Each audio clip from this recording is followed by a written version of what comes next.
Thank you. The alligator family asked me to make this comment. You took away Daddy Alligator. The alligators live in the lake.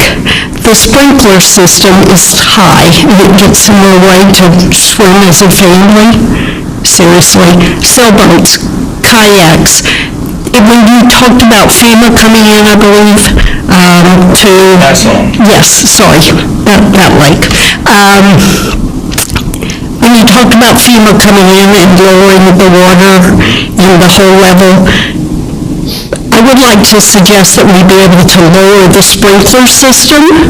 A while back, we took out a small sailboat, and it's really hard to maneuver. It's hard for kayaks. Kids, they won't be able to do that very well. We want them to be able to enjoy the lake. So seriously, if they could bury it in the ground, maybe 5 feet, a long ways, in the ground, that would help a whole lot. So I just wanted to toss that out there, that we used to go out on the lake a lot. Okay, good. Yeah, okay. Well, the alligator family would like to be able to swim as a group and not hit sprinklers. So. Thank you.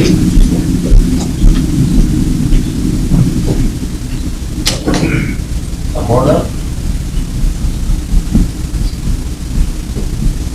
And the protocol is name and the organization. Hello, my name is Talia Sunny, and I am with the Girl Scouts of San Jacinto. A few of the girls in my troop and I are working on a project for ocean conservation, and I want to start in Nassau Bay. We have quite a few fishermen here, and fishing line is often lost, broken, or misplaced. The most commonly used fishing line is monofilament nylon, which is nearly invisible in water. When it's lost, we call it ghost gear due to this invisibility. It poses a massive danger to fish and other wildlife, such as ducks, due to strangling and lack of oxygen. Monofilament line takes roughly 600 years to decompose, and even then, it never fully breaks down. It turns into microplastics, which are eaten by fish, which then sometimes are eaten by us. And it's not just fishing line. Tackles, weights, and line accumulate to roughly 10% of all marine debris. That's 640,000 tons annually. Some solutions to this problem are to use stronger line, which reduces breakage, or to use braided line, which increases visibility, but both options are more costly. Our focus is to be more conscious about the disposal of the line we do use, which is where we need your help. We're not asking for money.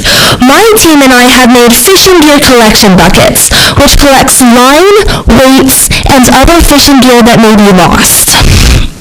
On each bucket, we have a informational sheet, which has more details about our problem and our solution. We are asking permission to place our buckets near common fishing spots. Some examples include Dinglebaum Park, the boardwalk across Walter Hall, Founders Park, and the Marina Docks.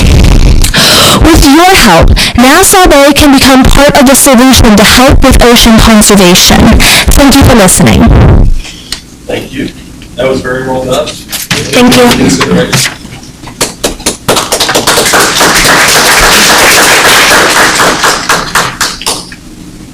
Anybody else? I got one.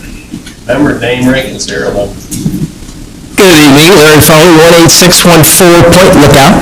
I had two thank yous and then one little thing I got to attend. So the first thank you was to code enforcement over here with Eugene. So the owner of my building had said to me, he said, listen, there's this tree that's growing out of the gutters that when you're sitting there, you're parked in line at Starbucks and it just looks really bad, you know. So I said something to Eugene and within like no time at all, that was removed. So thank you for that. Secondly, I got a call about a month ago, and it was from Robert over in the water department. And Robert said to me, he said, hey, listen, he said, do you have a pool? And I said, I do. He said, have you been filling the pool? And I said, not really. We've had plenty of rain. He said, okay. He said, because you're using a lot of water. So after some detective work, I figured out my wife has been doing a little bit too much watering of the grass and the plants, so I had to have a little conversation with her. But I said what was really important to know was that the city actually called me to say, hey, there's a potential, maybe you've got a little bit of a water leak going on. So I thank you guys for that. The last thing, I got to attend, about a month ago, I got to attend it's called the Gulf Coast Protection District.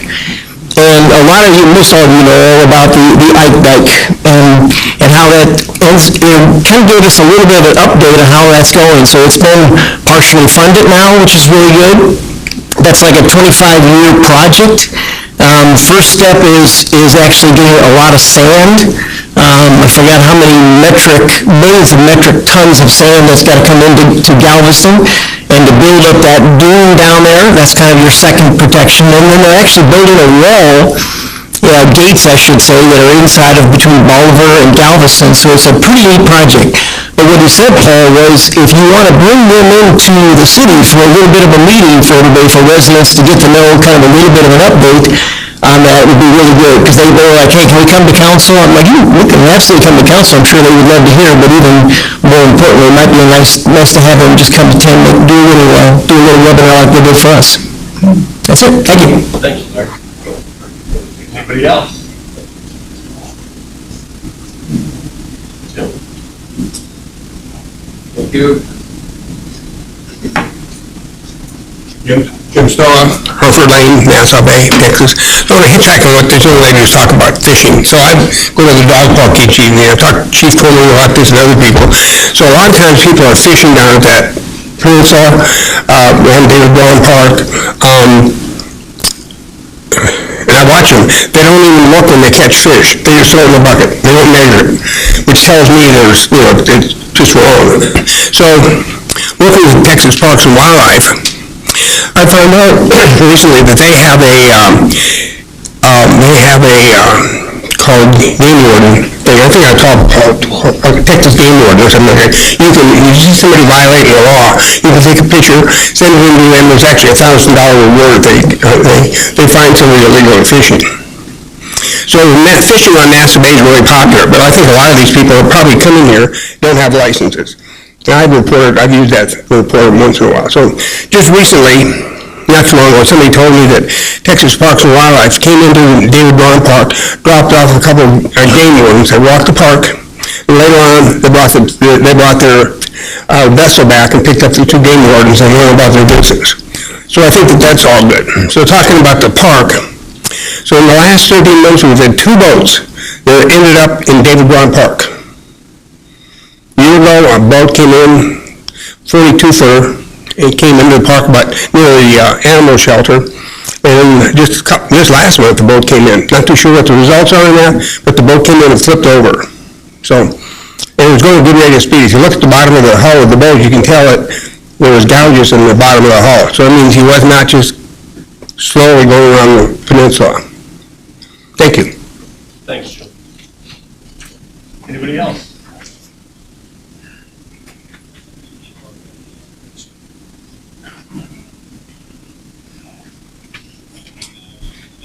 Everybody, Pete Soroka, 18226 Nassau Bay Drive. Hey, the first thing I want to say to the lady speaking, outstanding, right? My son graduated from Eckerd College with a degree in environmental biology, and I was on the parents committee, and I watched a lot of presentations in St. Petersburg, Florida.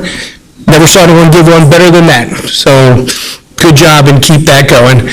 So FIFA, right, soccer, made me think that when I'm watching those games, I got very enthusiastic, and I reached out to a couple of people, the mayor, Larry Frawley, Barbara Poche, and I said, why don't we have an adults against the youth soccer, right? You can get the Nauticats, the Scouts, we all play together, and then Barbara Poche quickly reminded me that probably one run up the field and back down the field would be it for the adults. So I said, okay. And then she said, well, maybe in October we'll lose the enthusiasm and the momentum by then. So I won't press that forward, but it sounded like a good idea when I was all excited watching Norway win, and I was rowing. I was rowing in my living room, my Barca lounger.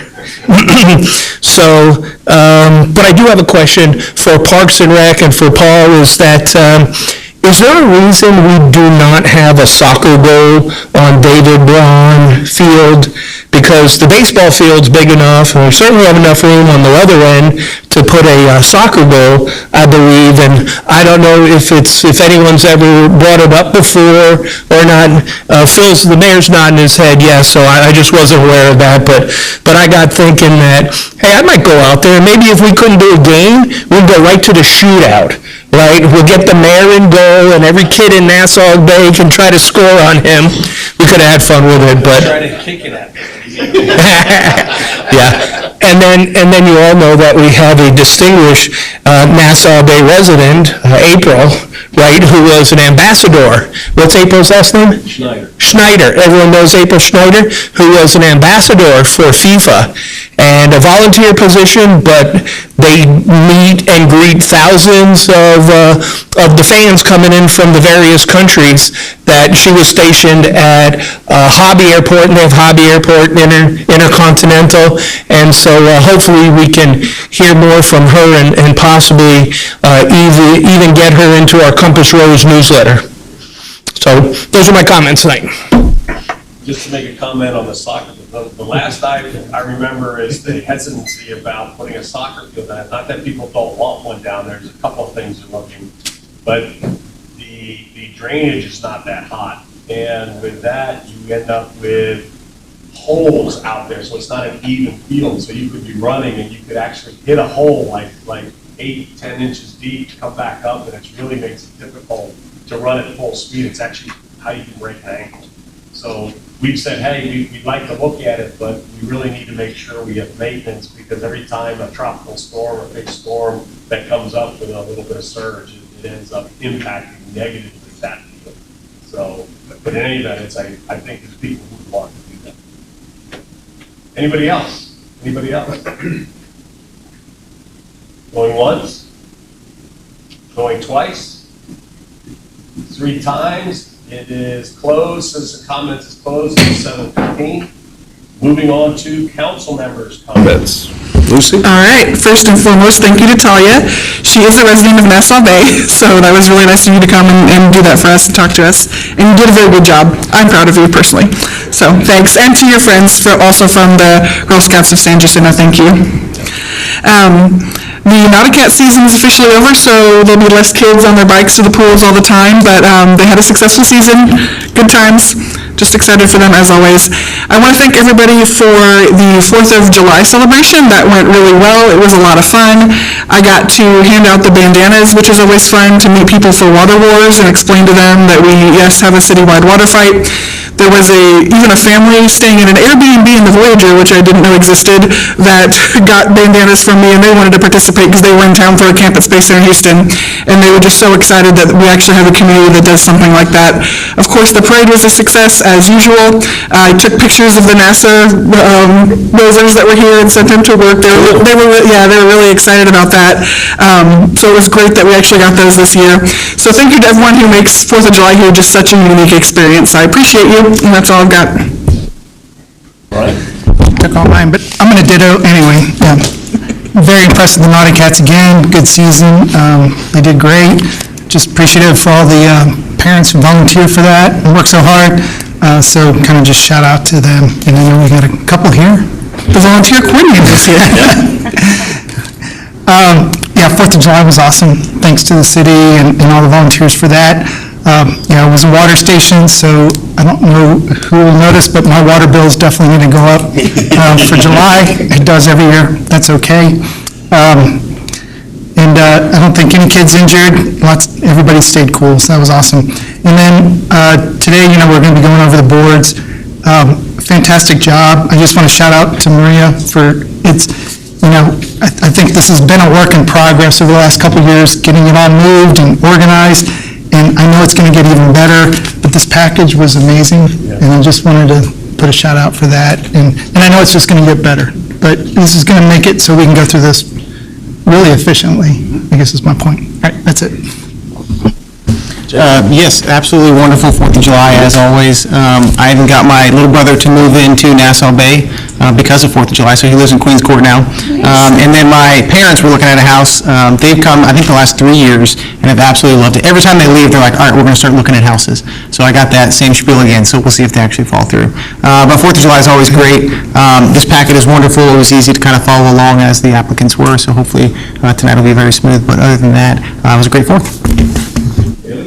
I can't say any more than what everyone else has said. 4th of July was fun. I did not do water wars, and I'll tell you why. Because people have gotten clever, and they use ice water, and it's freezing cold, and it's like rockets like blasting at you because they've got, you know, machinery to like water guns. I don't even know how to explain it, but the kids have fun. You won't catch me out there anymore, but it's fun to watch. And that's really all I have. Thanks to the Naughty Cats, we had a great season, and yep, that's it. A's for my topics. 1, amazing, Talia, you did a great job. I think we used to have fishing line deposit boxes along the creek. Do we still have those? Yes. I know we've been doing a big kind of turnover of all the trash cans, but are the fishing line receptacles in good shape?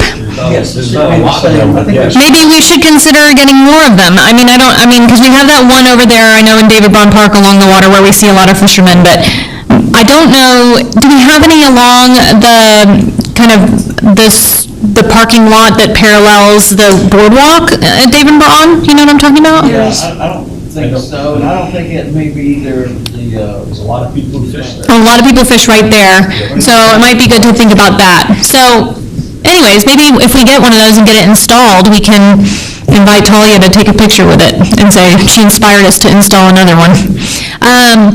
My second A is America. Great 4th of July. That was a fantastic celebration. The fireworks, everyone just traipsed through my backyard and found a home in my backyard, which is a great spot to watch fireworks. And everyone just kept saying, man, this show is going on forever. And I was joking with Lucy, I was like, I think we voted for an extra box of fireworks this year. We didn't, but it did seem like a very long show, and it deserved to be one. So, third A is the algae in the lake. Oh my God, I'm getting phone calls from neighbors left and right. I mean, we just cut that stuff, 3 weeks ago or 2 weeks ago, and it's all back. Hydrilla, and it's very hard to get rid of. And I know that Paul's working very hard on coming up with a solution. I have an update. Yeah, so we'll wait for Paul to give an update, but trying to get creative with that. I know obviously the ultimate long-term goal is dredging of Lake Nassau, which would be great because this hydrilla grows from the rocks in the bottom, and so if you mow it, you're only getting so far, and then it will continue to grow. And then unfortunately, I think when you cut it, it implants in other parts and then grows there. So it's complicated, and I know that Paul's working on a solution. And then the alligator. I'm an animal lover, okay? And I had a hard time with this, and I was worried when I kept just hoping and praying that this alligator would go somewhere else, you know, and not hang out in that cove anymore. Because I knew the longer he hung out there, the more likely it was that we were going to have to remove him or put him somewhere else. But people were concerned, obviously. I mean, I could see why. You live there and you have kids even near the edge of the water. I mean, even if you stay away from swimming in the cove, you have to be concerned that this thing is lingering. So, you know, the city hired a guy.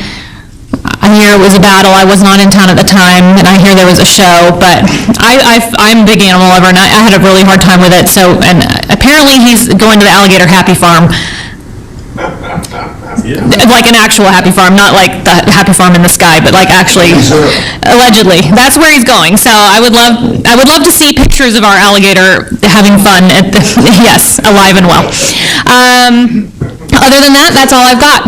So, passing it on. All right, as usual, I echo everyone's comments. I was not here for the 4th of July, but I heard it was fantastic. I do want to give a shout out to Nancy Lynn for all the extra festive decorations around town. It's always something I try to help with and decorate, but she was sending pictures, and I just think it looks phenomenal, so thank you for that. I also reached out to Paul today to give kudos to Maria on the organization of this council packet. It was the best by far, and I feel like it's how it used to be, and I'm so glad we're getting back there, so I really, really appreciate that. I also want to give a shout out to Eugene and code enforcement. There's been a lot of tall grass around the city. I have people calling and saying, what about this? I said, have y'all seen those red, cool signs that are now being placed in people's yards? So I think that's really making an impact, so thanks for that. Also, like I said, I was not here for the 4th. We now live on the water again, and I woke up Monday morning to see a 12-foot alligator out the window as I was brushing my teeth. And I will say it was the 12-footer, and I know we're going to talk more about it, but my personal opinion, there are more out there. There's definitely an 8-footer, and I was speaking with my neighbor across the canal today, and she was saying that there were children being supervised swimming in the next canal over, but they were saying, hey, Mom, there's a baby alligator over there. So I personally think they're nesting back under Harbor Drive, but this is not the only one. So everyone stay vigilant on Party Cove. I know it's a great place, but my children are not allowed to paddleboard or swim or fish at this current time. So thank you. To me, the first thing I'll mention is just about the Lake Nassau and the hydrilla. I kind of explain it kind of like a hydra, where you heard of things where you cut off one head and two grow. That's probably a really good analogy of what's going on. It has been about 3 weeks since we've done it, and Paul's done a really good job, and I know he's going to give an update, but it's a battle between now mowing it effectively, keeping it from being a fish kill, and also just the amount of water that can hold. So I know you're going to go over that, but that's a tough one. The next is just the whole, comment about 4th of July, but I think this time period is one where if you take a step back, there's a lot of activities going on that really reaffirm why it's such a great place to live called Nassau Bay. 4th of July was fabulous. I know we've got like a symphony a symphony orchestra going to be in the pavilion. There's people out in the parks. There's people out on the water. It just is, you can't look around and not see the fun things, and the city's obviously looks great. So I want to give a shout out that's it's a good indication of why it's good to live in Nassau Bay. The other is with the alligator. I have to give credit to Paul, the chief, fire chief, and animal control, because everybody was out, and it was a team effort. I think everybody gave great, indication to try to do everything to be humane to the alligator. If there's a bad actor here, people who should be focused on is people who feed alligators. Alligators have a natural fear of people, and if they don't, that means somebody's feeding it. And if somebody's feeding it, people tend to think that those alligators are domesticated or tame. They are not. That's where they become real dangerous. So that it was staying around people. My venue, I even saw the alligator one time do a figure 8 around 2 boats that were anchored about 50 yards from one another, just waiting for somebody to come out to feed them. So that's when it becomes dangerous. That's when we take action, and I really, really appreciate everybody, because there were many police officers. I know, Tom, you were out there. Everybody was out and helped do that. And it is one that is the process is completely controlled by Texas Parks and Wildlife as to where, who picks them up and where they go. And we just made it very clear that we wanted to have it in as humane as possible, because it's not his fault that people are feeding him. He's just hungry, and I just didn't want it to be a child. So that's the situation with that. And I agree with you, Ashley.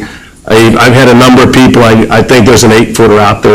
It's just not coming up to people, so I don't think it's being fed as of yet. Yeah, the video that Paul shared in our council email was a much smaller one. Right.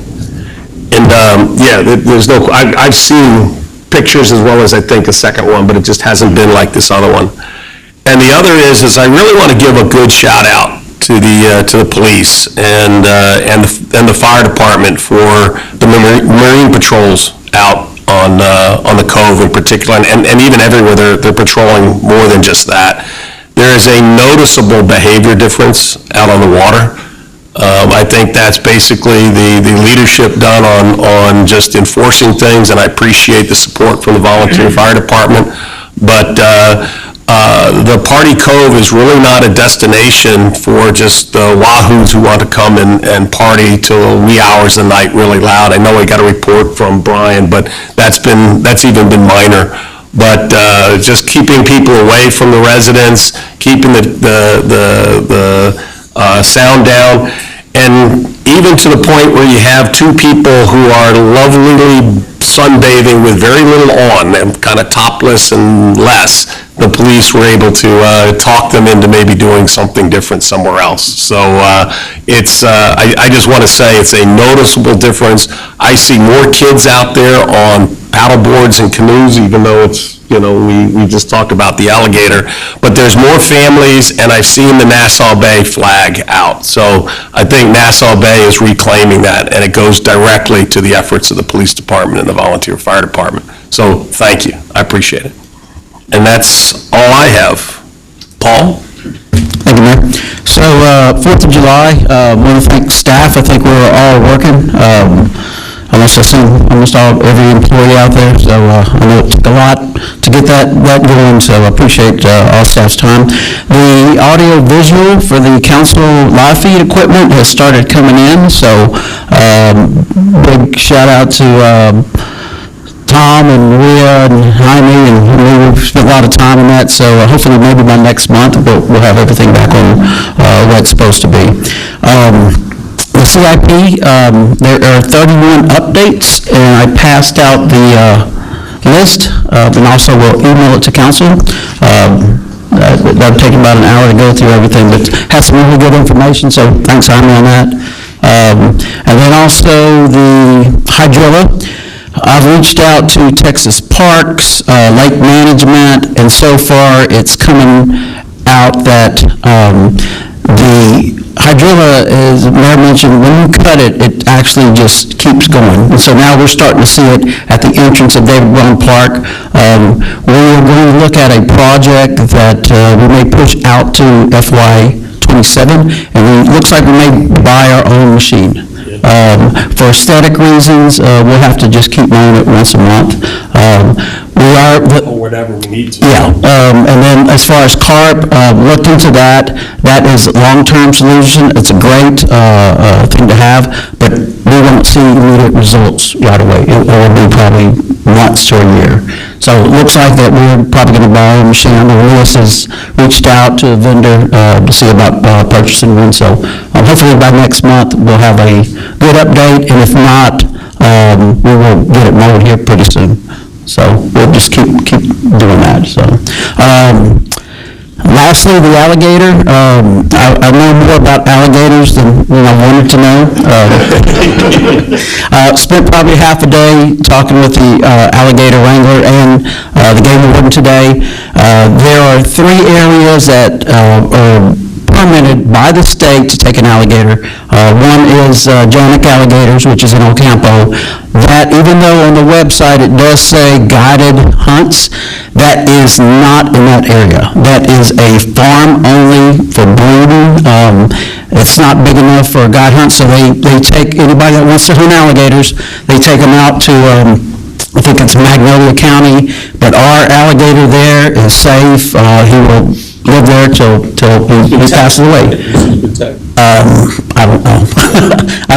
But yeah, it was not euthanized. It will never be euthanized. The alligator wrangler, he's very passionate with that. His job, and he assured me everything was good. I actually spoke with the game warden today. He reassured me that alligator's fine. And so there was another. There was some talk about why don't we take him to Beaumont. That area is overpopulated. They're not accepting alligators. Almond Bayou, you can only take 2 foot and under due to eye and skin diseases of alligators, and so it was too big. So the alligators as well, it's one of the biggest they have out there, and so they'll be breeding them. So it's the biggest thing was public safety. I know I was getting asked a lot about what we're going to do with it. I went out there. I was actually out there with a lot of the officers and seeing its behavior, and it came right up to us. So biggest thing is public safety, but the alligator's fine. I'll try to get some pictures. Yeah, so, and with that, the summer's here, staff is trying to plan some vacations, really busy, but the city's looking good, projects are going well, Frontier getting ready to put permits for door-to-door sales, they go through the background check, pictures, and everything, so far everything's looking really good. That's all I have there.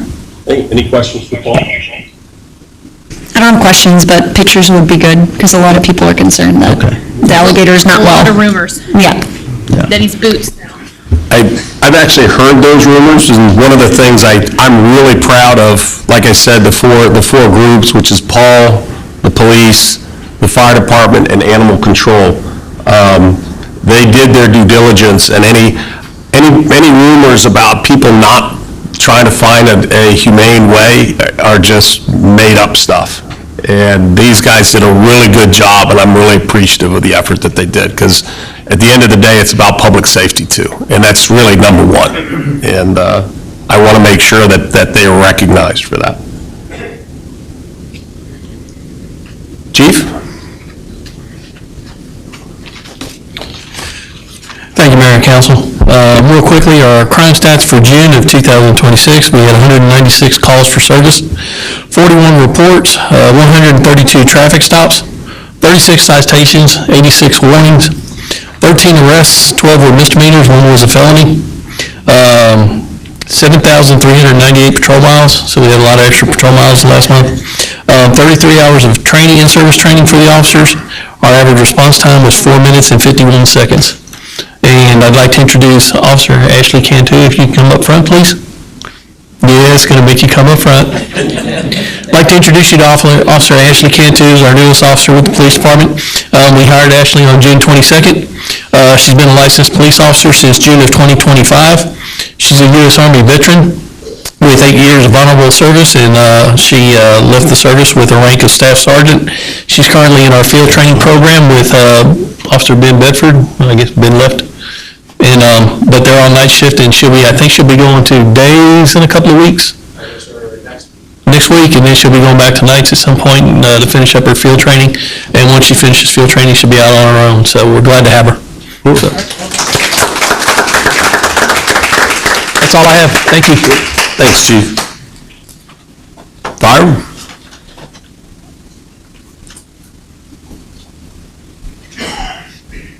Good evening. Our active membership for your Nassau Bay Fire Department, volunteer fire department, is at 38 members. For June, we ran 36 calls. For standby training and Marine Division man hours, we put in 1,064 through the year so far. Oh, for the month, I'm sorry, for the month. Yeah, I was saying 600 on just Marine. And then for the year through the end of June, we ran 207 calls. That's fantastic. All right. Quick question for the fire department. If we have expired fire extinguishers, can we drop them off to you guys to know where do we take those? We try to find out, but we have to take it. Okay, thanks. I understand there's a household hazardous waste that will do that in Pearland, going on right now, right by Pearland and Friendswood. All right, appreciate it. Thank you. Take care. Code enforcement, Eugene? Thank you, Mayor, Council. These are the numbers for the month of June. High grass, 17. Tree limbs and debris, 4. Dumpster and trash, 4. No permits, 1. Certified letters seen are 11. Warning notices are 3, and 0 citations. Any questions for code enforcement? At what level do you get a red sign? Probably after the second notice, and then I'll go out there and put a sign, that's your final warning before you get a citation. So, but yeah, I like the signs. I think they're helping. So we'll see. Do you actually recover the signs, or do they? No, I pick them up.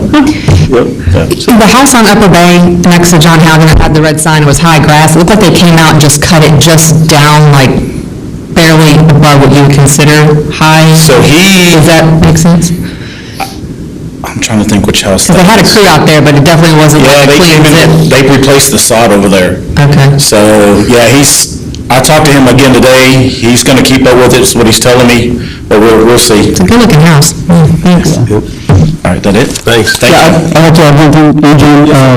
Last month, when the storms were coming in, we had that possible tropical storm coming in. And as a matter of fact, we had coffee with the residents, and the resident said, hey, the apartment complex got piles of furniture up. Let Eugene know, he went out there and told them if they don't get that cleaned up, he was going to report them to EPA, Harris County, everybody. And I think Eugene texted me at 1:30, 2 o'clock in the morning, and said everything was picked up that night. So appreciate that. That was woke me up, but that was fine. Yeah, I'm keeping a close eye on them as well. So, yeah, every day. So, thank you, Eugene. Thank you, Paul. Thank you, Gene. Thank you. EMS? I'll take that, Mayor.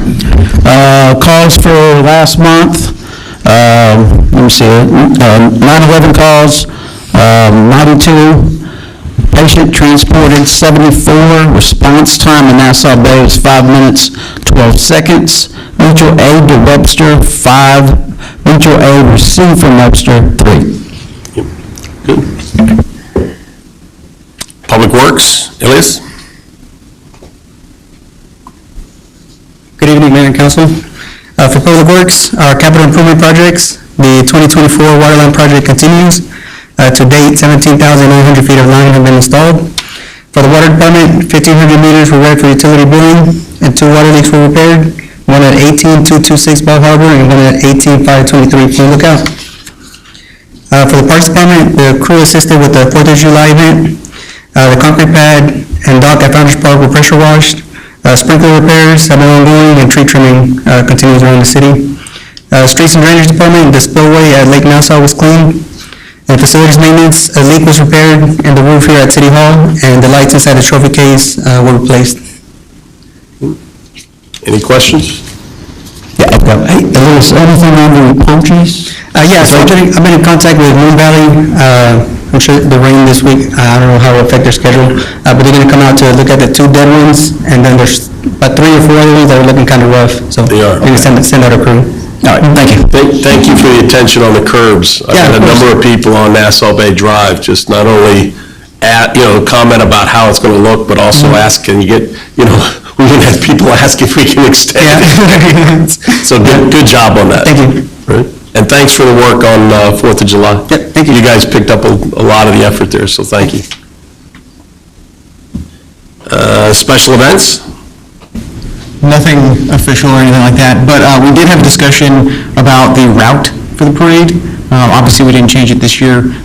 If we were to do that, obviously, we would do that in advance so that we could coordinate with the city and the police department, the fire department. But other than that, 4th of July was great, the parade was great, and that's it for now. Okay. Parks and Recreation, Nancy?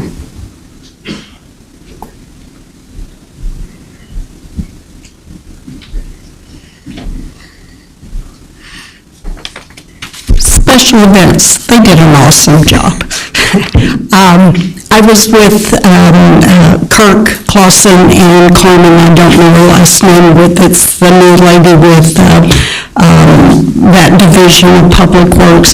And we drove around. I had never seen the water guns, or I forget what you call it, but it was awesome. I'm sorry I didn't have kids to go play, because I wanted to play, even ice water, because I was hot weather.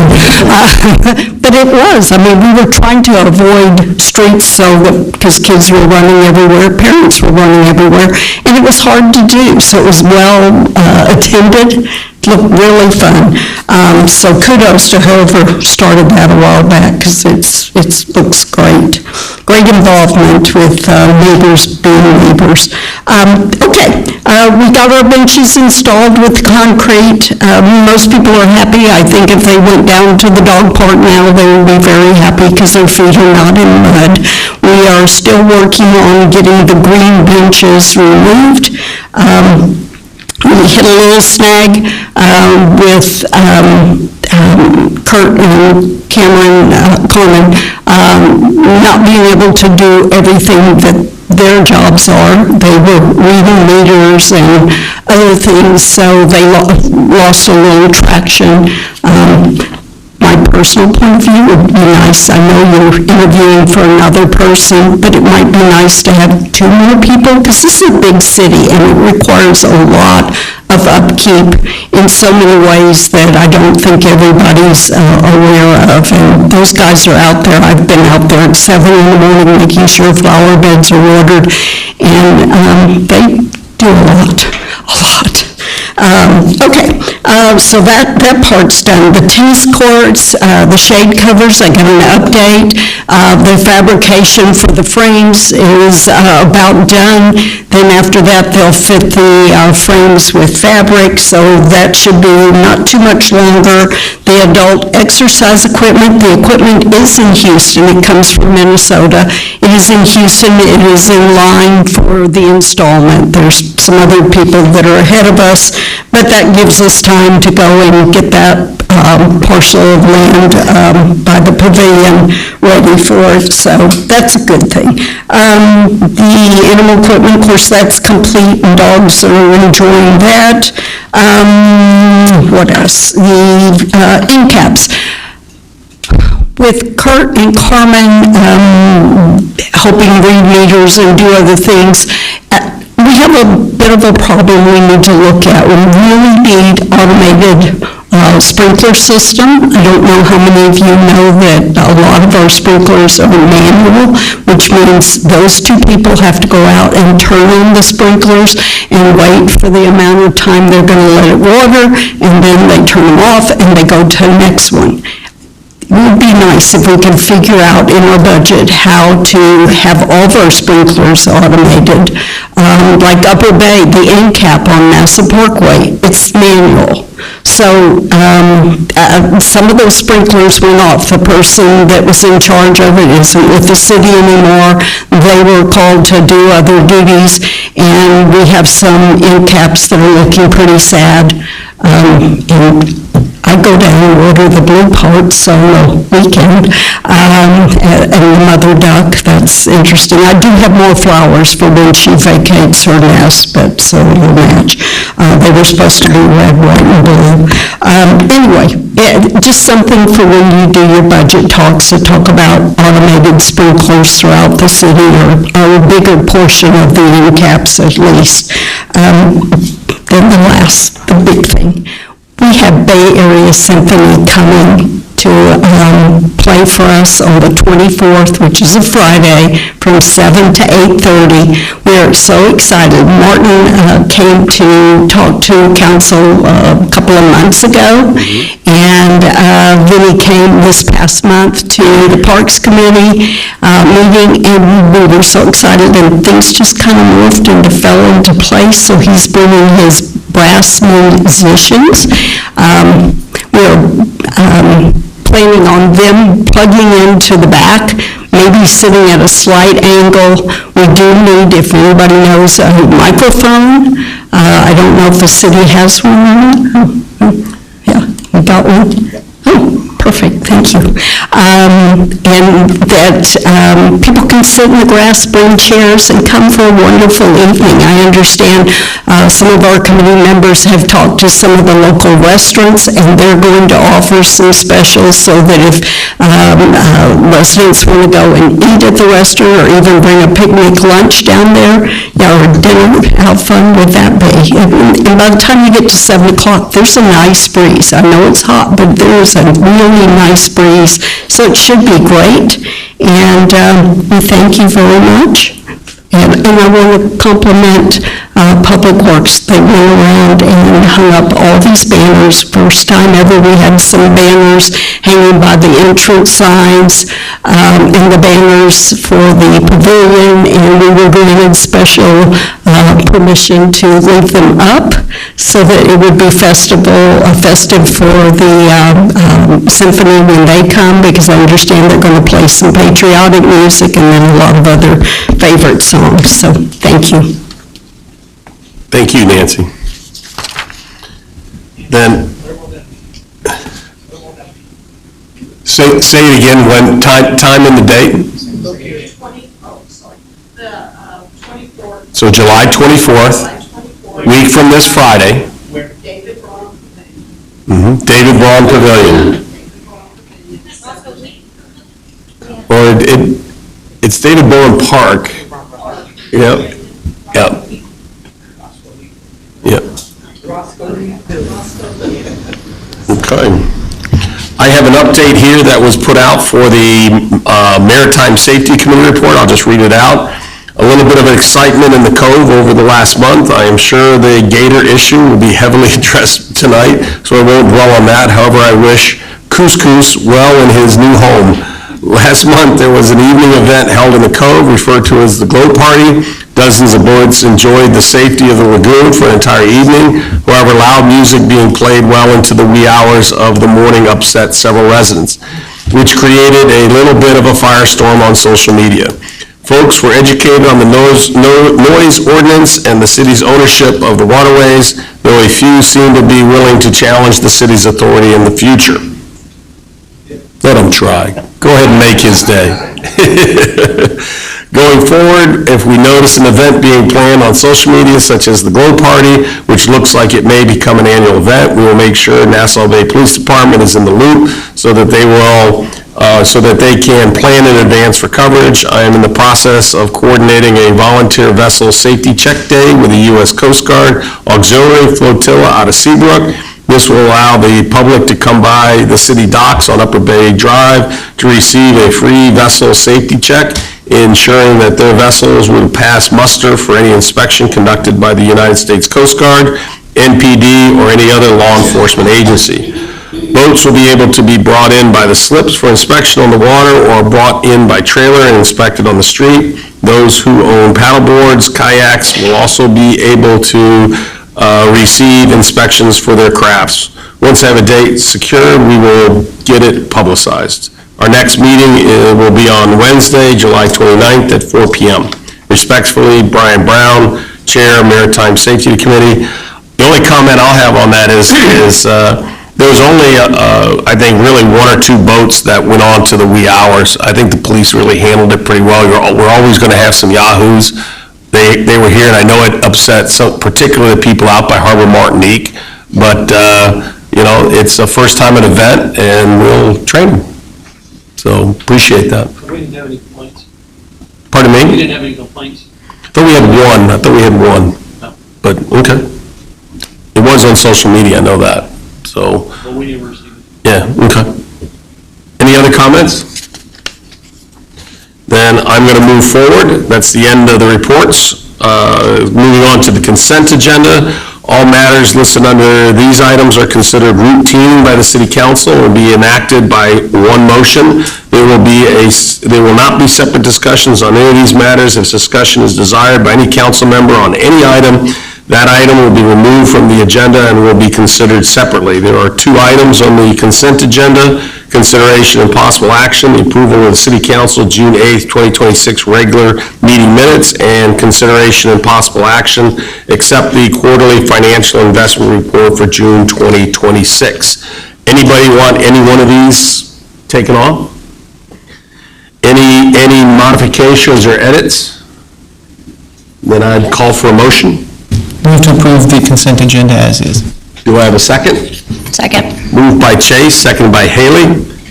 Then I'm just going to call for the vote. All those in favor? Passes 7-0. Okay. Moving on to old business, it says council update and discussion, the acquisition and implementation of a police unmanned airport aircraft UAS program. I had talked with both Paul and Chief. there's really, he's got pretty much, I know there was bad audio the last time. The chief has put the documentation in the packet and even sent it out with things. There's really not more to update. He says he really wants to have it for the workshop. I don't think unless there's a question here, I'd like to maybe even ask to table this. I move to table. Move to table by Chase, second by Ashley. Any questions? Well, I guess I can't, all those in favor? Passes 7-0. Next is the new business, is consideration and possible action regarding staff recommendation to approve Jeffrey S. Ward and Associates to assist the city with grant administration and engineering services for the 2023 FMA program project scoping grant. Additionally, authorize the city manager to enter into an agreement with Jeffrey S. Ward and Associates. Paul, do you want to give a little bit of background on this? Yes, Mayor. The purpose of the grant is to approve Jeffrey F. Ward for the valuation. It's to scope the project for feasibility, estimated cost, and evaluated benefits of the drainage projects. There were two bids that came in, and we graded them, and Jeffrey S. Ward was the winner in it, and so this is going to be the funded project through the Flood Mitigation Assistance Grant Program, administrated by the Texas Water Development Board for $217,104, contract amount with a 75% federal share. And that's to get our engineering costs, engineering projects assessed, and to make sure that it is resulting in a benefit cost ratio for the projects. So to give a little bit more background, if in the Compass Rose, there were 3 projects that the city won grants on. One is to dredge Lake Nassau. The other is to upgrade power and upgrade the pumping stations, both at the park as well as, or for Lake Nassau, as well as Upper Bay Road, as well as adding additional drainage lines from Davon to Cow Bayous to divert that water there and add a whole new additional drainage line there. These are FEMA projects. This is to do the engineering. So we actually have engineering drawings, engineering, scoped, and it'll be done in a format that FEMA will want in order to be able to be eligible for other grants. And I'm really glad Jeff Ward is the one. He's the guy who runs our elevation program. The 119 houses have been lifted. It's been done through this engineering firm. So he knows our city, and he's the one who actually suggested we apply for these other projects in the way we have, and he was right because we got a FEMA grant for it. So I'm really pleased he won. So just to clarify, the 217 is for all 3 effectively? Yes, it is. And one thing I left out, Mayor, was the timeline of the proposed project is 34 weeks for the engineering. So, yeah. Can I ask a question? So once we get our engineering reports back, right, and maybe they deem us eligible, fingers crossed, what happened? Do we then use Mr. Ward to then reapply for further grants? Because you and I were messaging about this, Mayor, about how I thought we were eligible through the Texas Water Development Board for grants for dredging and things like that. For the money. Okay, so once we get more information, is it then we reapply, or is it just like the process has started and... Do you take that, or do you want to take it? Do you know how... Yeah. So that's a really great question, Sarah, because as we've seen with the elevation, it takes a long time. So after this gets completed, it's in the format, it'll be resubmitted to FEMA for consideration. It'll take a year for that consideration to go through their process, and it'll probably be 2 or 3 years after that to have it paid for by FEMA, or that's my expectation. So, if we were ready to go even right now, we're talking 4 or 5 years from now, okay? We've got a 3-pronged strategy for this, though, And I'm going to tell everybody here, and I think, Sarah, you know, I really want to dredge Lake Nassau. It's if you read in there, I devoted a lot of time as to why Lake Nassau is so important for flood mitigation for the city. So I want to get that one done first before, instead of having all three done simultaneously. And I mean that because, and I say this, God forbid, we have a hurricane hit us. But if we have this project, engineering work completed, there are state grants if we get if we're declared a disaster zone, then those will get funded right after that storm. So it could be done here.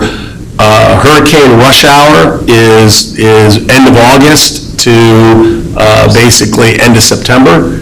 And if I can get that one project done, I mean, it's a race, and I don't know if we're going to get it, but that's the one that's given the high priority because it is central to everything we do. Right, because the thought process, I mean, just for the audience, like, is that when we have a flood event, a majority of our water goes into Lake Nassau, so then what we try to do, and I've also, living on Lake Nassau, I've definitely called Paul prior to being on council saying, you want to drop that water level a little more?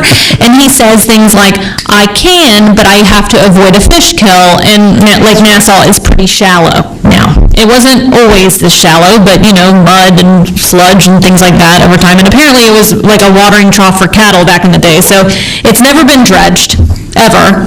So the thought is you make it deep, you can drop the water level very low, and then you'll have a lot of room for this water to go that would go in our streets otherwise, right? Just one thing, there was one time or one swipe of dredging occurred there to make it deep, but not the, it's a very small. 18 inches, Mayor. Yeah, It's only 18 inches. Yeah, I do remember seeing that over there. It was, I think, I moved here in 2013, so it was between then and now, but. Correct, but nothing on the scale we're talking about. Right. And just so everyone knows, it's really important that this has not been a retention pond before.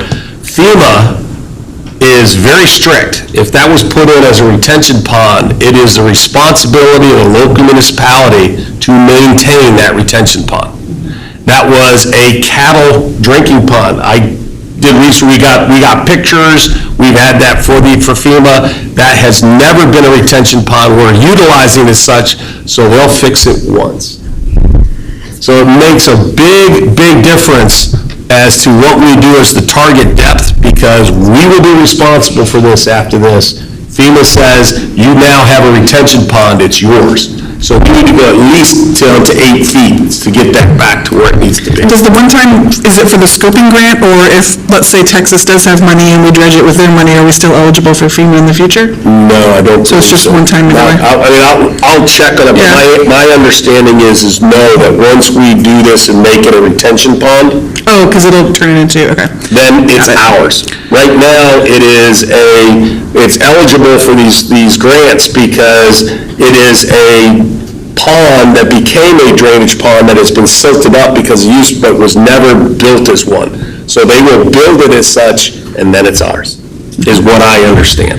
And the dredging will help the hydrilla problem. No question. No, first and foremost, anything that's on that bottom is going to get picked up and go to you keep saying turning this into, they would be turning it into a retention pond and it becomes ours. Does that mean it has to be completely sealed off from the Clear Creek waterway to be considered? No, it does okay, so the water level would maintain a constant level? Correct. Yeah, because that would be really sad to look out there and just look at like a pit with water at the bottom. I'm not personal interest and aside. what you said, and I mentioned this in the article, is if we get an inch of rain in Nassau Bay, we'll get almost 4 inches on and you know this, is on the pond.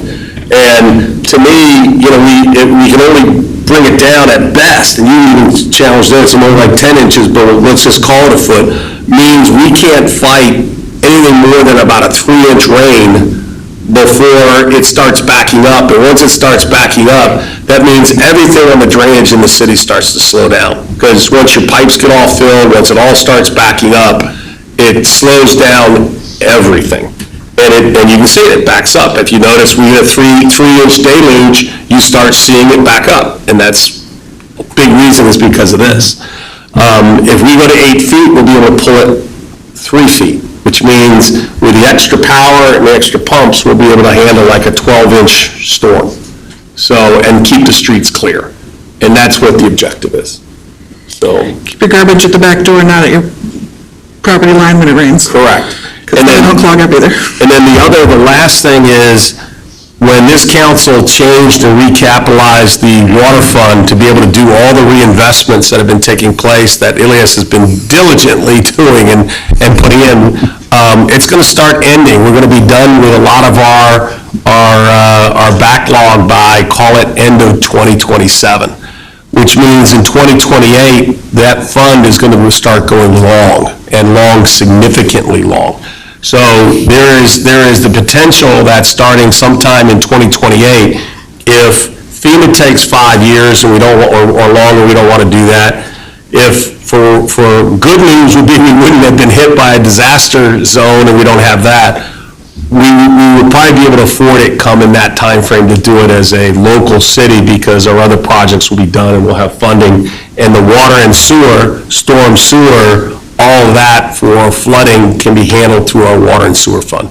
So we've got that three-pronged strategy to pay for it. So that's a very, very high, personally, that's a very high project for me. I want to get that done.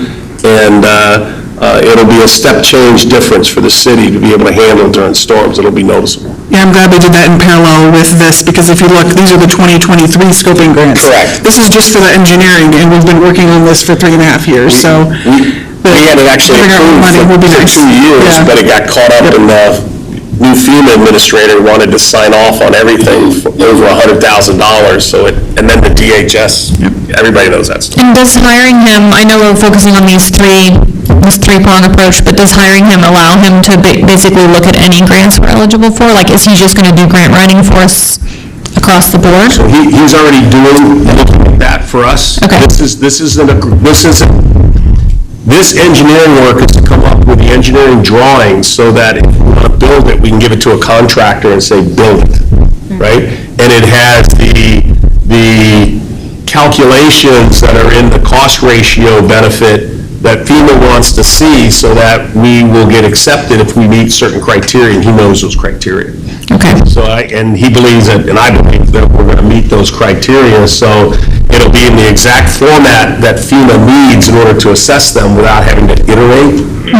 And that's why we're trying to push this as fast. Because in the past, we thought we were possibly eligible for other grants, like, the automated water meter readers. We thought maybe we could be eligible for something for that, and, other things that we could have pushed money towards through grants. So I was wondering if he was going to look at other things, or if I do want him to focus on those things and not get distracted, so obviously that's important. He was the one who gave us this venue, and we were the one who told him we have 3 projects, so that's how it's come to this point. Okay. So he'll probably tell us if we're eligible. He'll tell us other things to do. Yeah, Jeff's always looking out for us for grants, and he knows our qualifications because he's been with us for so long, so sometimes it comes to the very end, it's like, sorry guys, you're not qualified, so, but he's always looking out for us, though.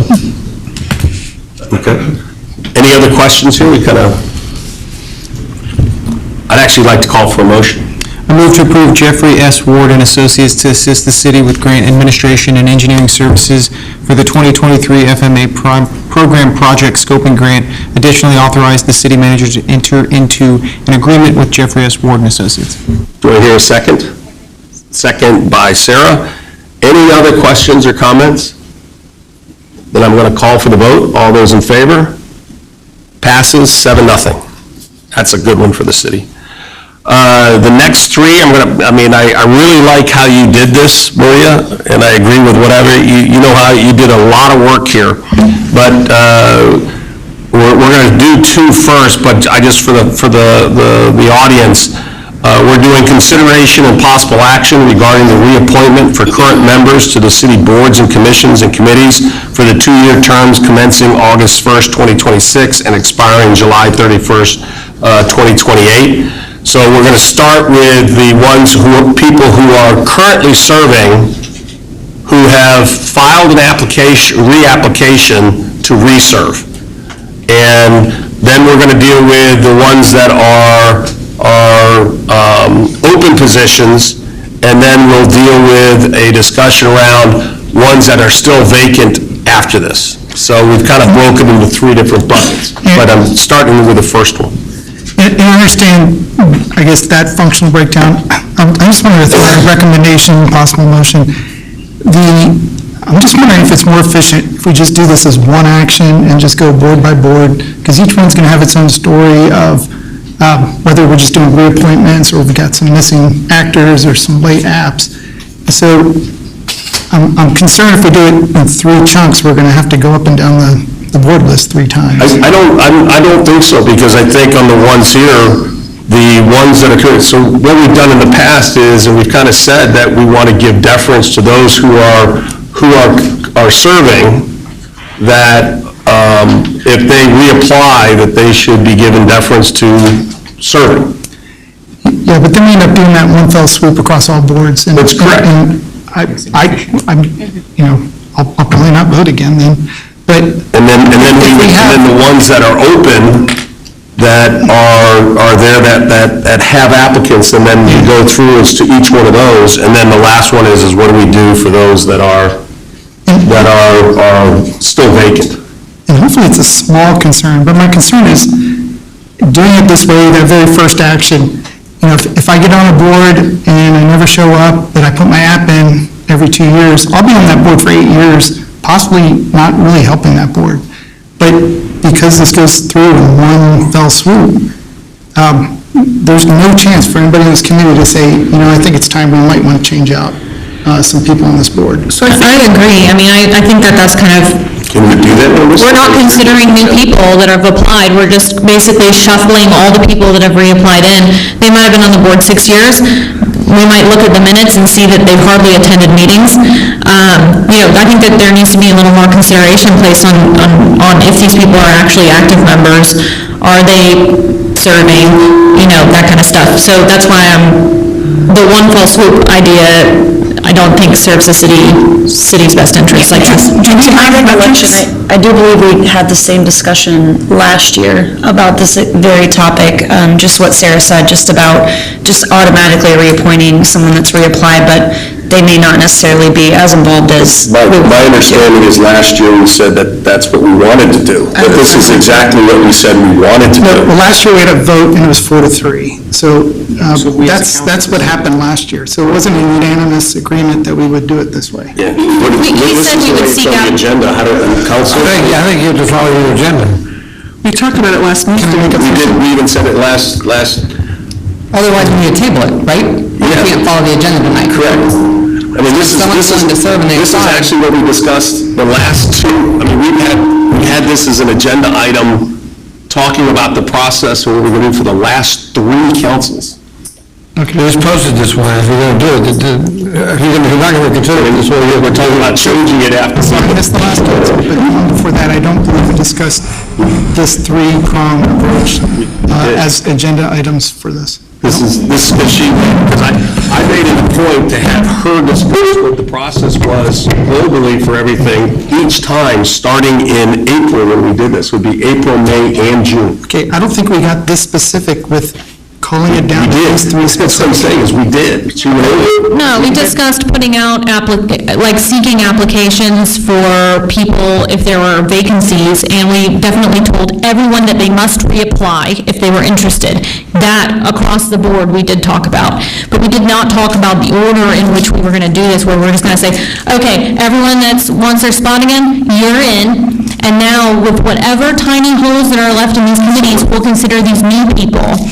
So that is not the order in which we discussed it. The agenda here, because is on here, is that we have a consideration of possible action regarding the reappointment of the current members to the city boards, the commissions. That's what the agenda item says. And this is where I don't understand parliamentary procedure. Can I solicit a motion to change the agenda real time? You've got to follow the agenda because of the meeting law. Because we got to give 3 days notice to everybody. Yes, I'm really not changing the agenda, I'm just changing, we change the agenda order real time hundreds of times here, right? Can I just... I mean, if you want to go back.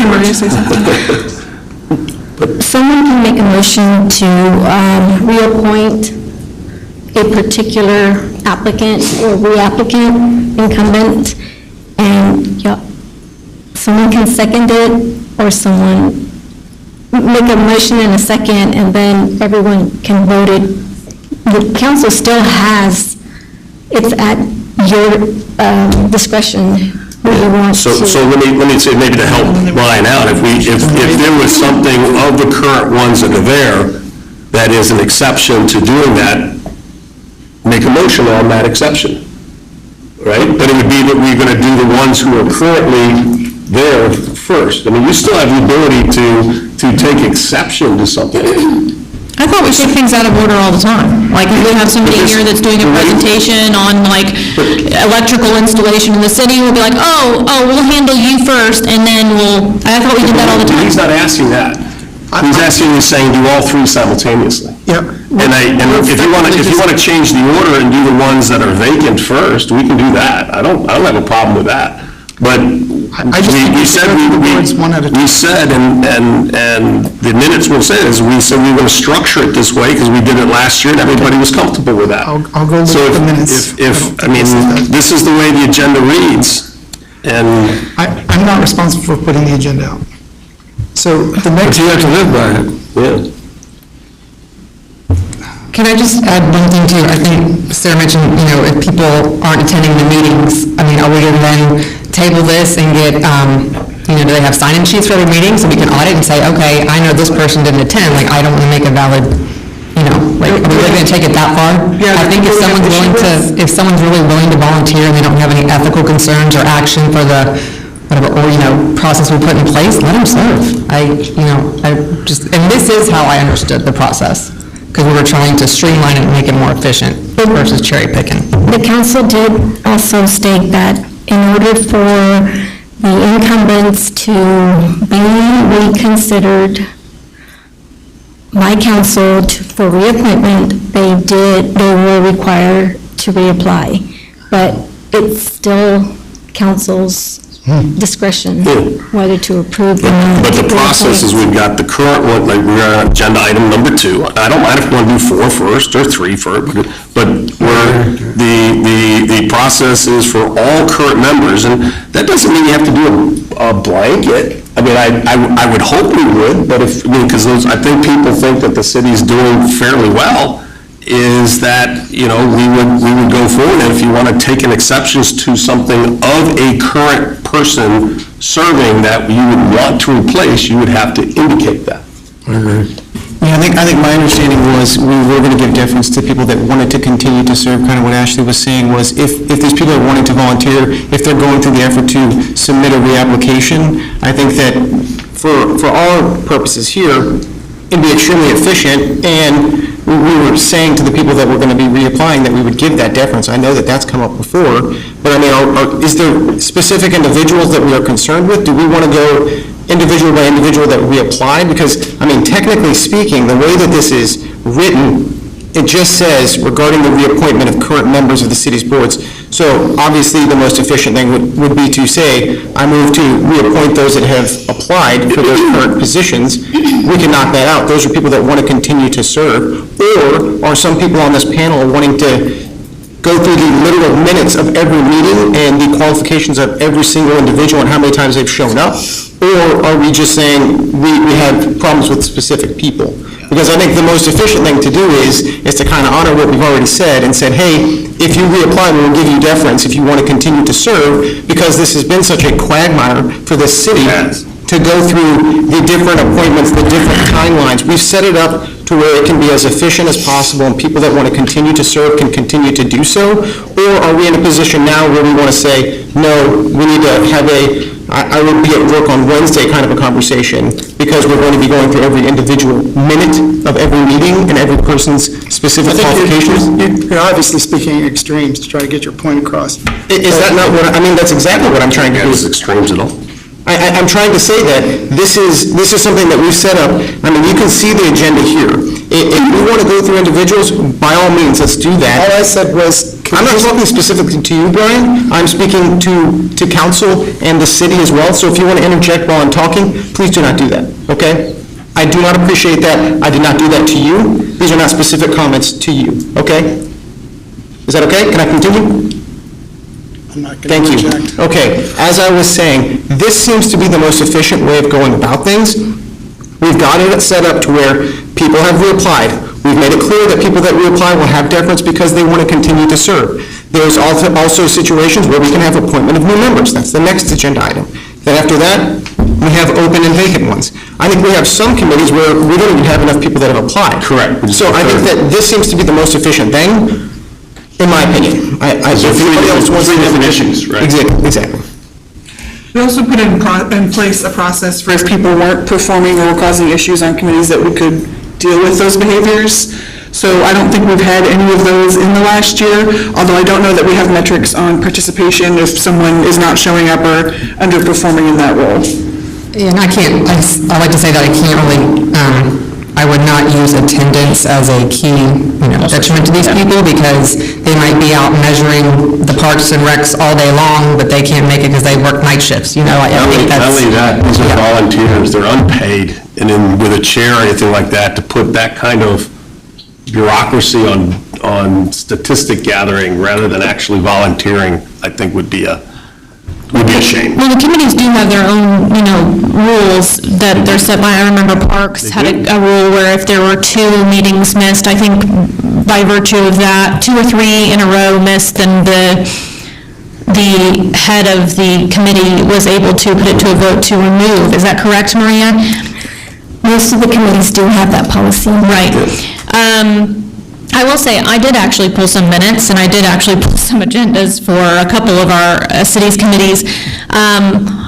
One thing I'm very concerned about, and I want to make sure is being followed, is the Open Meetings Act requirements, which is that the agendas have to be timely posted. It doesn't appear that the SEC has posted an agenda since September 18th of 2025. And I know that they've been meeting, I'm assuming they met for the July 4th event. Even go further, it's almost been since 2016. Yeah, so, well, okay, but then all those people got in a lot of trouble for not allegedly following the Open Meetings Act, and then they... I'm agreeing with you. Right, and then this group, September, it hasn't been, the agendas haven't been posted since September of 2025. I'm sure they've been meeting or having to meet because all these events have been happening anyways, or irregardless of whatever has been posted.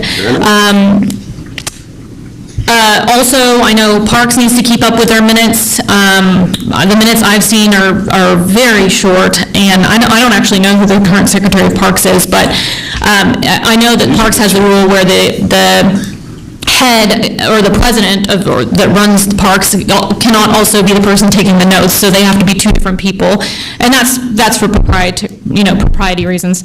But I have dove into some of these things and seen that there are some deficiencies, okay? I know that they're volunteers, I understand that, but we have had a group of people that were very, held very strictly to the Open Meetings Act, and all of these people, I think, Maria says that everyone's current on their Open Meetings Act. Pretty much everyone has completed trainings, right? Just as we have to be. So yeah, I just think that doing this, across the board spectrum reappointment, that basically means that all of the current members would be reappointed, and we'd be, basically only, whatever happens in Nassau Bay is, they serve until their term limited or they don't reapply. That's what this does. Which, is that what our intent is? Or if there's something that somebody objects to something, the way this is organized is to say if there need. And again, this is one of the things, Maria, but this is now in open session. These used to be handled in closed session, and they no longer are. Right. Everybody here has the authority or the power to make a motion around anything around the current members, the way this is organized, whether you want to do it for all or one. Reappointment of current members could be either all of them or some of them. Yep, that have actually applied. This is the first one in. That's just the first group. And like Chase said, and I agree with him, is we can do it, and I don't think this is extreme. You can do this either everyone, or you can do it one by one. It depends on what the interest of any individual council wants to identify as what they want to move to get action done.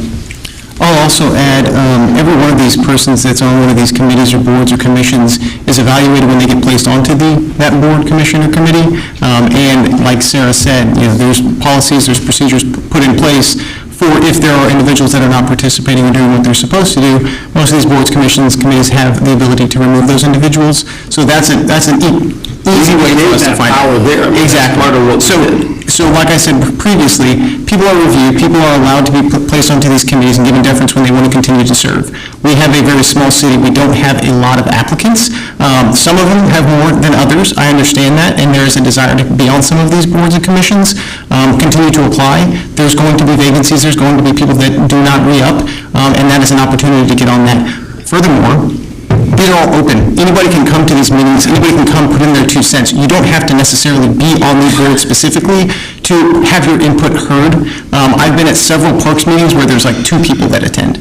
I've been to special events committees where nobody attends these things. So if you truly want to be on these, or if you want to be participating with them, please show up, participate. We have a really good community here, and I would love to see not only more people at those, but at these meetings as well. We have a very small crowd here tonight, but not when there's big issues, not when there's big events going on, but every single month we have these meetings. Every single month these commissions, boards, they meet, most of them. Please participate, be out there. I understand that this is going to be a hot topic for us to discuss who's going to be on these, but it's not closed. My wife watches Love Island quite a bit, and there is certain times where you get closed off with an individual. These are not closed off committees. Please show up and participate. Okay, so this all started with me just trying to throw out a process change. I feel like the conversation definitely warped in the wrong direction here. So, not trying to be defensive, but again, this is nothing against the volunteers of Nassau Bay, right? I'm trying to just understand, or I don't need to continue the discussion. I have a different opinion of efficiency than others do here. And I just think we just go board by board and we knock it out. Doing it this way is a different way. I've said my opinion about it. This has nothing to do with how good or bad our volunteers are. So please, nobody take that from my request to change the process. So restating the agenda item, this is regarding the reappointment of current members to the city boards, commissions, and committees for 2-year terms commencing August 1st, 2026 and expiring July 31st, 2028, excuse me. Is there a motion? Is there anything that we need to do here? Yes, I would move to reappoint current members who have applied to the city's boards, commissions, and committees for 2-year terms commencing August 1, 2026 and expiring July 31, 2028. Do I hear a second? I'll second. Second by Ashley. Are there any questions, any concerns, anything that they would have that they would want to discuss for that motion? That they have reapplied timely, correct? And that they've reapplied timely, yeah. I mean, just this bucket are people who are currently serving, who aren't term limited, who have submitted an application by the deadline. Okay. I just wanted to clarify that. Yeah, correct. Any further questions, any further comments, any issues?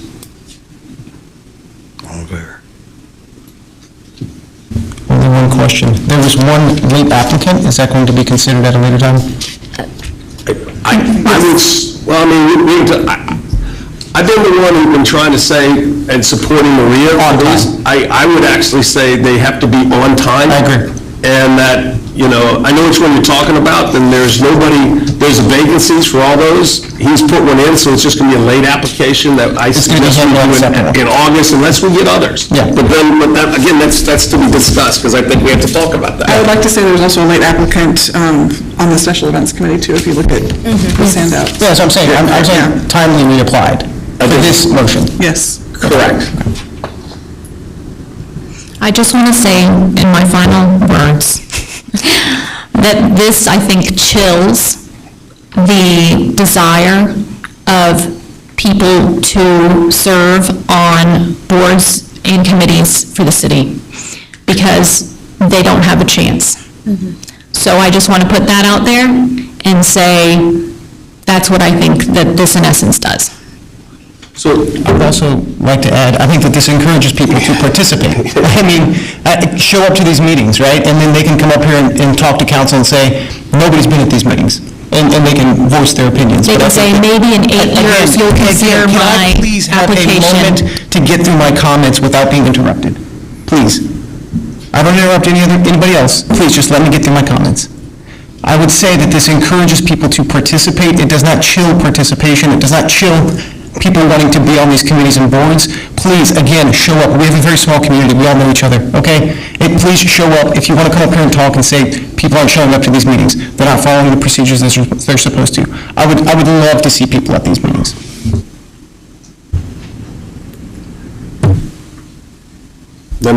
I'm just going to say, I'm going to use Brian Brown as a great example here because I feel like he applied for numerous committees, and we finally found him, I believe, the perfect spot on the Maritime Safety Committee. I think he is excelling there. He's doing a fabulous job. He's definitely knowledgeable and experienced in that industry, so I don't think it's people waiting 8 years, and I get where people can see that might be the case, but I think that there's a spot for everybody, and to Chase's point, you can come, you can serve, you can come to every meeting if you want. I'll even open it to say, is anybody, I mean, is there anything in particular? I mean, this was for all positions, you know, is there a concern with that, other than a global concern? Because this goes to specific.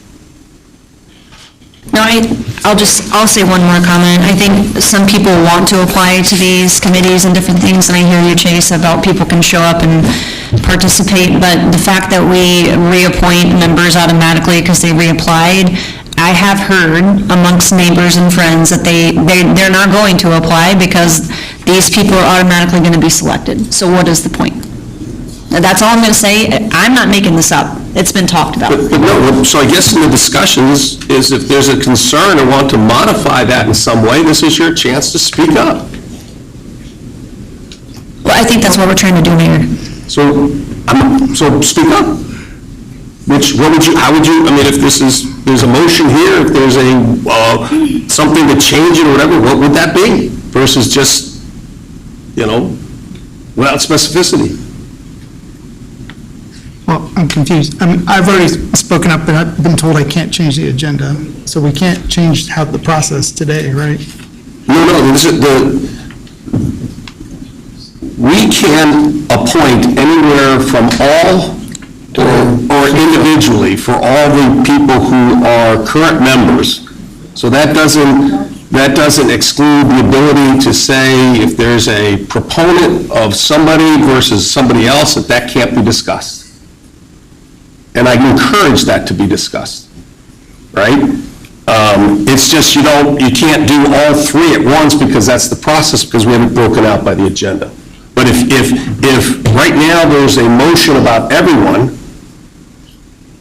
you can say, hey, I have an issue with these three people, and I'd rather have consideration on these three people instead of that, and that's a valid conversation as part of this process. As long as they're current members on this. As long as they're current members who have reapplied timely.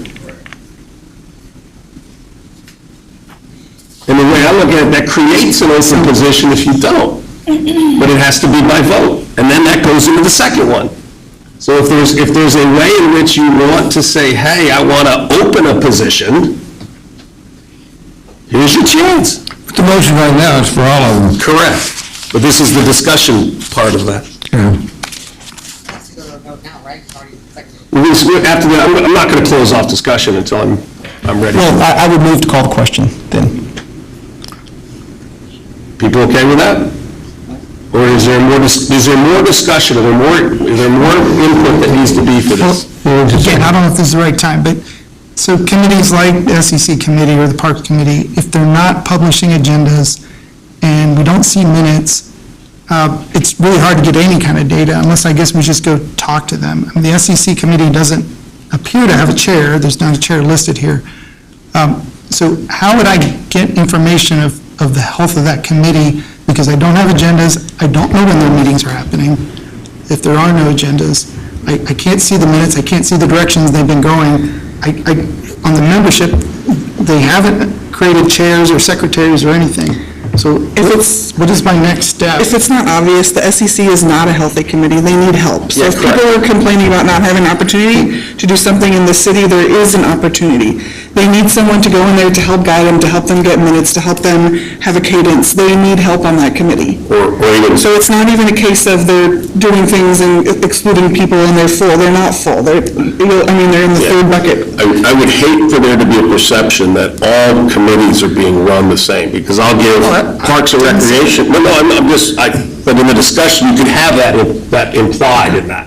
And I don't want that to be implied. I'm not saying you were meaning that. But like I will say, Parks and Recreation Committee goes in great lengths to do the Open Meetings Act, that they post theirs, and even when there was something where there was a mix-up, they canceled their meeting because they were a day short. I remember those things. So there's certain folks that are following those procedures, doing that. And I would say the one that's probably in this, as you mentioned, there's one that's in real trouble, and it's actually one that we got to talk about last, has a huge amount of vacancy, and I'd say the reason why a lot of stuff isn't being done there, in my perception, is that there's not enough hands to do all the work. And we've got a problem of vacancies, not a problem of performance. And it's not a problem of exclusion, it's not a problem of that people can't apply and do stuff. There's not enough people volunteering for that committee. And there's two people basically doing the yeoman's share of that whole committee. And I don't want that to be viewed as there are 7 people on that committee who are trying to reapply and blocking out people who want to be on there, and that it's all a clique or that they're not doing the stuff, because that's just not a fair representation of what's going on in the Special Events Committee. See, there are I was three. trying to represent them. Yeah.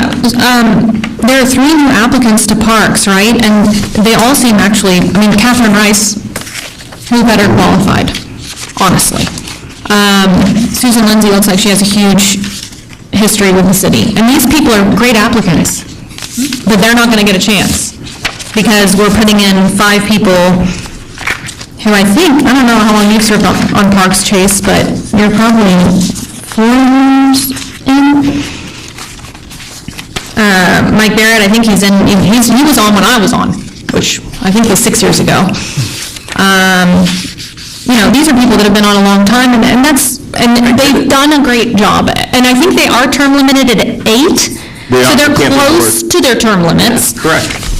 But that's why we I kind of have this opinion of you serve, and then sometimes you give someone else a shot. I also believe that, if you've got an active group who's obviously doing a good job, right? Because I think everybody believes the parks and everything like that are going well. What I would hate to do is to take people who are actively doing things and have everybody, because they're doing well, wanting to participate in that leaves the Special Events Committee vacant. I would rather try to encourage Kathy Rice and others to do some of those positions. Because right now, we've got an absence of volunteers in certain committees, and we've got an extra in others. And if they're doing a good job, I think, unless there's something we're saying that people aren't, I think you let them and then try to get the other people to participate in the city for the areas that we need help on. I think we might just have philosophical differences that will not be overcome this discussion. So if you guys want to call a vote, you can go ahead. Any other comments? Then I'm going to call for the vote. All those in favor? Opposed? 4-3. The next one is the consideration and possible action regarding the appointment of new members to open positions on the city boards and commissions and committees for 2-year terms commencing August 1st, 2026 and expiring July 31st, 2028. And you may need to help us on this because you've put these together. Let's go through, because we have to see which ones are open. All right. So Because we had to go through that first to know which ones will be open. So Board of Adjustment. Board of Adjustment, yes, has 1 late applicant, and we you speak up just a little bit? We can't hear you. Sorry. Let me go back. The Board of Adjustment has one late applicant, and we have one expiring term, and then two vacancies, and we have no other applications for this board. So, recommendation to reappoint Mr. John Hagan? Hagen? So you might, No other applicants, correct? No other applicants. so we basically have, if I use this, two applicants here, or two positions that are open because he did not file appropriately, right? He was late. And there's no other candidates. Positions open. No, yeah. No, we just filled that. 1, 2, There's two open. Two open. yeah. Both John plus 2. Yeah, correct. Well, So I move to place John Halgan in the vacant position of Board of Adjustment. I don't know if this is something we have to vote for. Yes. So On each one there? You're saying as a regular member or an alternate member? Because the vacancies are in the alternate members right now. Yeah, if he wants to be an alternate, because we reappointed Mr. Hartman, correct? Yes, but Mr. Hagan also reapplied. His application just came in late. what I would suggest is we don't have really any candidates. He didn't submit an application as an alternate. He just did it as a regular member. I mean, again, I'm proffering this. I don't know if it's right or whatever, but when somebody's late, they're late. And if there had been other candidates, I would say, John, I mean, of all people who are qualified on here, John is, but if you're not going to follow the rules, I don't think we should make exceptions. We need a alternate, yes? But he didn't apply for the alternate, Oh, right? So my feeling is, I mean, again, what I would proffer, I'm not making a motion, I can't, but what I would proffer is, let's deal with that in August, because after we place these things, there's going to be people that are open positions, because at the end of the day, these are open. I mean, there's Samantha Kamar, and I apologize if I mumble jumbled that, but that one's expiring, so that position's open, and there's no candidate. I guess we're going to have to deal with all these people that are expiring in August? That have no candidates. Right. Okay. What I'm trying to protect, and, I know John very well. He's probably the most qualified for this position, but he was late. I was just willing to slide him into an alternate. I think that's a slippery slope, Sarah. I really, and I don't think there's much of a risk, because nobody's put a candidate, so we're going to have to, this next month, get people to apply. Is there a minimum for this board? Probably whatever the regular members are. So they have to have a quorum before. So what that happens is a quorum. Yep. We've been advertising this in the Compass Rose as well for the vacancies on these boards. Yeah, so that's where this ends up, is with some of these, is you end up having trouble meeting quorums. Yeah, I'm just trying to get appraisal of the situation. So it sounds like worst case right now. There's 5. With at least... Five who are sat. Yes. Yeah, correct, I agree with that. Okay. And there are 2 in the regular that are not. Correct. And then that's why they have also 2 alternates, so that if you have somebody who's not available already, you still have people that can be in there. But you need just like council, you need a quorum before. And that and we've had that before. So do we table, or what do we do? How do we move on to the next So committee? I would just say is we don't have any action here, because we said this before, that we wanted to deal with people who are late or open ones in August. Let's get through the people who have applied and get that done in July.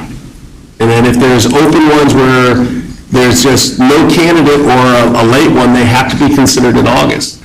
That leaves open that if there had been 5 people who had wanted to be here and John was late, he wouldn't be allowed, it wouldn't set a precedent that we'd allow somebody to slide in there. In fact, we kind of had that discussion last time when we were talking about who had indicated, who had not, and I I think we made a point to say you've got to explicitly apply.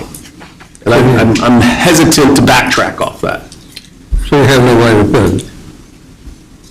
Could you take action on that So- item, on the maintenance and on the new business number 4? I don't know if you need a motion for this, is that to say there's no action to be taken? It's a form of tabling. And table for this committee because we need people to apply. And we'll deal with John in August. They're not having to meet in July anyway, so I don't think it's a big risk. I think John will keep his application in, and he'll just pick up in the next meeting. But that's what I would suggest. So then on to the next one. On to the next one. Is everybody okay? Let's go. Maritime safety, is that? There's nobody on EDC. Yeah. Yep, everything's there. So there's 2 open and 1 applicant? Yeah. Yes, that's correct. Yep. So with this, there are 2 people that are available that did not apply, Jim Stoa and Jason Small. I know in talking to Brian that, if there's a chance Jason may reconsider. There's also some work that let's give August for that. If we only have Carl Dreckel, who is applying, that he would like to see that replace Jim, and Jim has made it clear that he wanted to step down anyway. So I think that's at least what I know. I hear the same from Brian. He's the advocate for Carl to take that position. Carl's a NASA guy and a boater. I would need a motion if people want to do that, or if there's more discussion, Do we need to do individual ones for this one? or just, Because we got the one grand motion, so that's what, I didn't think we were doing mini motions. I just didn't know people had all the data given No, I'm just what. saying, like, do we need to do specific motions? I would love to be able to do it at the end if we want to do that, if that, just one motion rather than a bunch. I think that the easiest way may be to write down specifically who's going to Yeah. be joining those committees, and Yep. then go through the motion and say.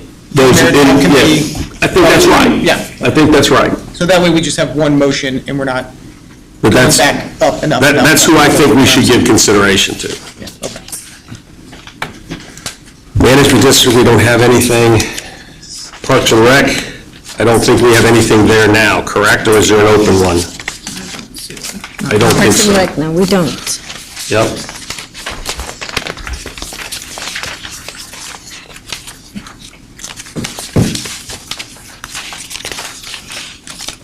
Planning and zoning,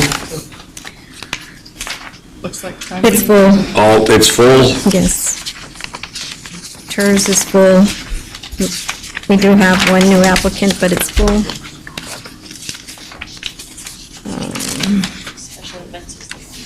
Is that, the RDA is full.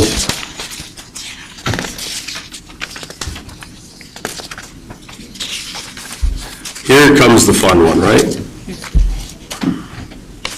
So it looks like Evelyn,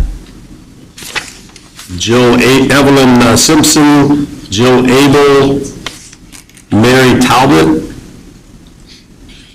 Jennifer Castro, and Kenya Gonzalez. 2, 4, 5 are expiring. Yes.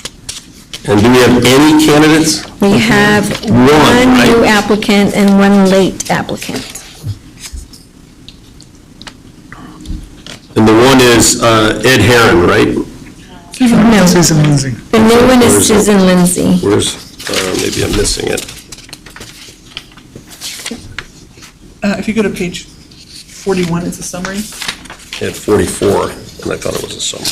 I would like to point out, being familiar with this committee, that Evelyn Simpson and Mary Nev Talbot are very key to this, so the fact that they're both not re-upping leaves 2 very large holes in the special events committee that already has some holes. So we need some good leadership and great people in this community to be part of this. Yep, you're right, I was on the wrong page. But we We have one applicant who was timely, Susan Lindsay. She's new. She's new? Yes, Mayor. Yeah. We have 5 open. Unless somebody has a reason why we shouldn't consider her, I mean, I think she's a natural applicant. And we have 4 vacant. Yep. That we have to work to see about closing for, you know, as soon as possible. Does anybody see it any differently? No. Okay. May I ask a question? With the 4th of July, I felt like I heard that the city stepped in and did a lot of planning for the 4th.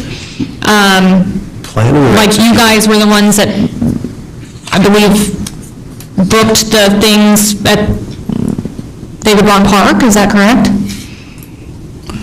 So Kathy from Public Works worked with Michelle Borecki, and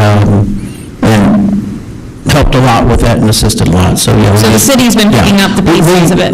Most of us worked. Let's just put out, what I saw was things had kind of been laid out, but they didn't have the workers. And Paul just stepped in and said, guys, this is what they wanted to do, and just basically did it.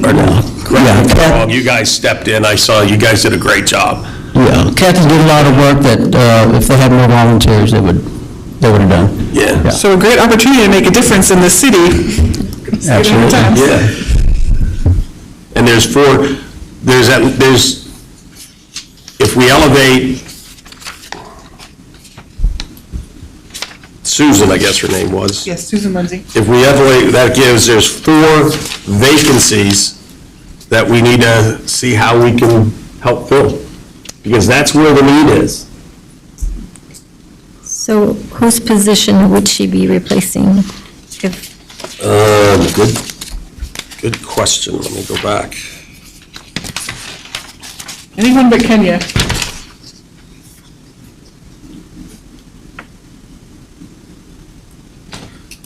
Are they taking an individual's spot or just a spot? Because I thought we were going to take up any possible late applications in August, so we would evaluate those, if these 5 individuals who are expiring do end up applying, they would, obviously they didn't have a timely application. But she's organized it so that there's actually, just like we have 1, 2, 3, 4, 5, 6, 7. I would say Jill Abel is the least likely to come back. Jill Abel is probably the least likely to come back. I was going to say the same thing.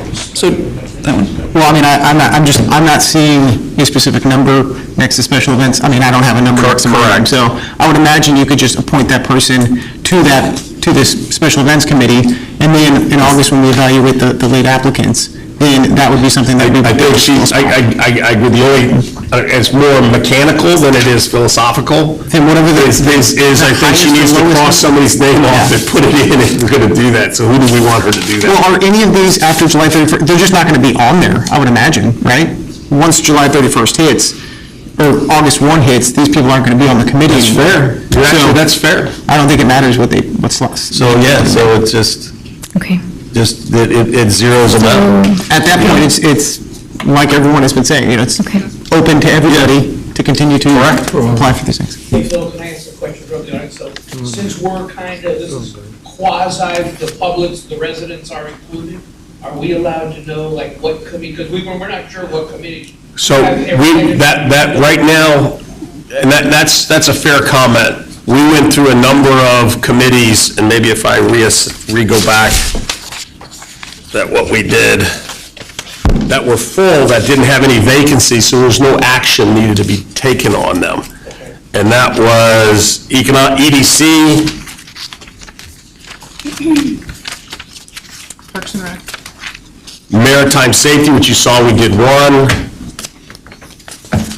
We had Area Management District, there's no vacancies, no action needed to be taken there. Planning and zoning. Parks and Rec, no action needing to be taken there.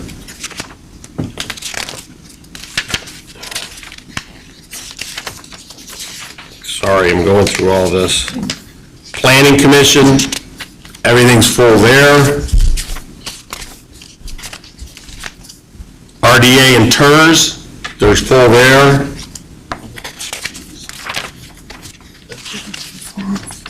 And we're now on special events, of which we have 5 vacancies, Right, and does it matter? 1 applicant. Does it matter at all that you have one applicant, Susan Lindsay, who's here tonight? Does that count for anything? I think it counts a lot. I think we're saying we're elevating her, so I think that's what we have to vote on it, but that's where. Because we're residents, but we're only quasi-included in the. Yeah, just so you know what's going on, but I appreciate that, because I don't think you and I have ever been formally introduced, so I appreciate that.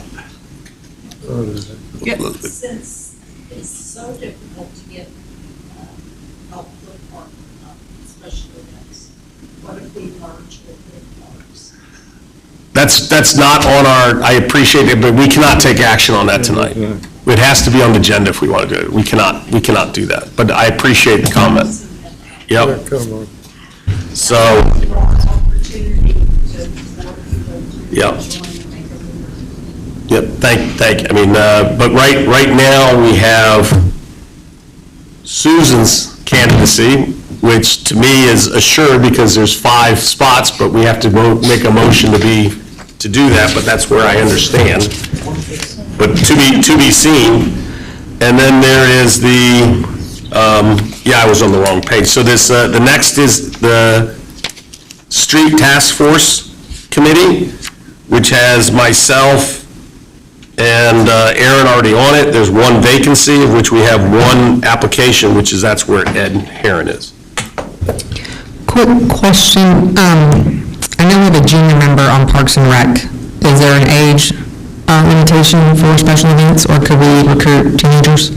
So no, what I understand in the bylaws, and correct me if I'm wrong, is there's only 1 position that has to be younger than 18. For parks. For parks.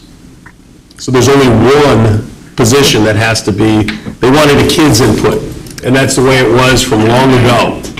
I think she's, yeah.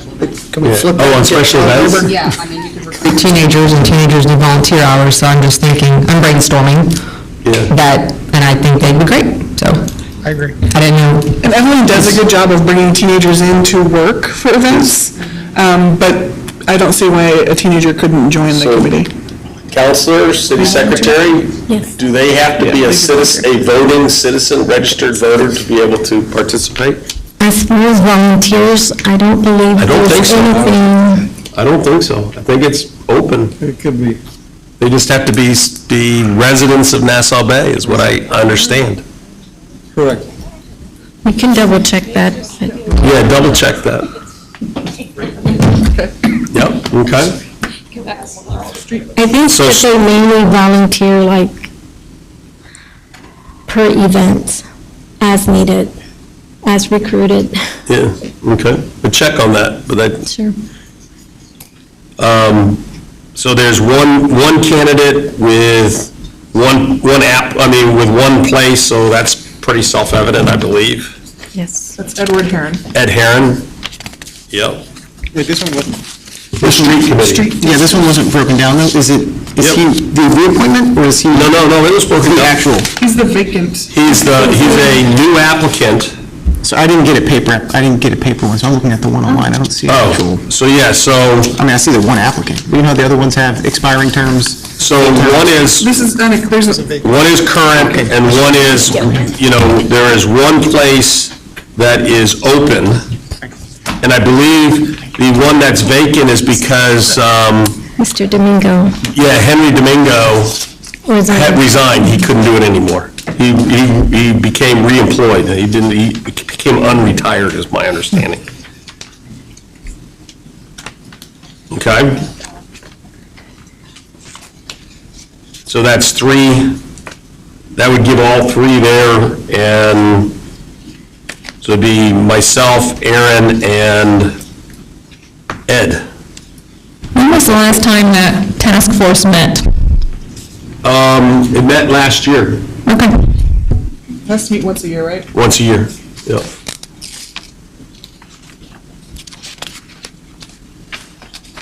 Okay. And just so you know, that one is an important one because by having that committee, we get a 1/4 cent sales tax to be able to do our roads, which we just redid.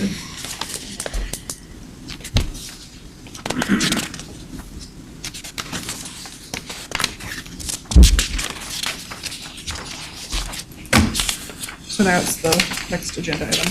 Is that everything? Do I need to make an actual motion for this? We do. Okay.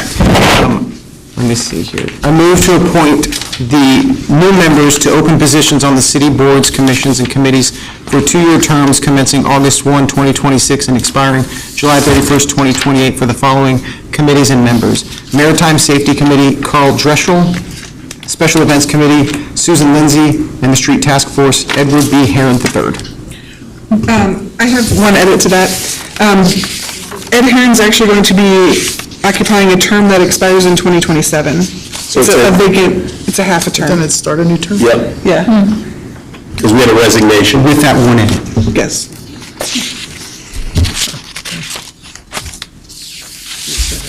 Do I have a second? Second by Ashley. Any further comment? Any changes? Anything from that? I think I'm going to abstain from this one because my husband was one of the applicants, so I'm just abstaining Okay. because I'm a careful person. What committee is that? Cheers. So then I'm going to call for the vote. All those in favor? Passes 6 with 1 abstention. 6-0, 1 abstention. Okay, and then the last one is council input, discussion, and possible action regarding boards, commissions, and committees where vacant or expiring terms for which no timely applications were received, if any. So we've got 2 that are untimely, was that correct? So my suggestion here would be to pick up those applications in August when we meet next, that they would be candidates.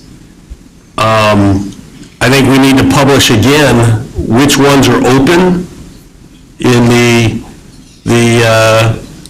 Compass Rose, instead of all of them, just which ones are left open. And then, Do you want to open up special events since it just needs members? To what? Do you want to open up special events as well? well, there's 4 positions available, so they would be open. All right, I thought you were just talking the expiring. Okay. No, what I'm looking at is. I mean, the ones who put it in late. I'm sorry. Yeah, so the criteria that I'm using is because they're late, that position, they cannot be, it's open.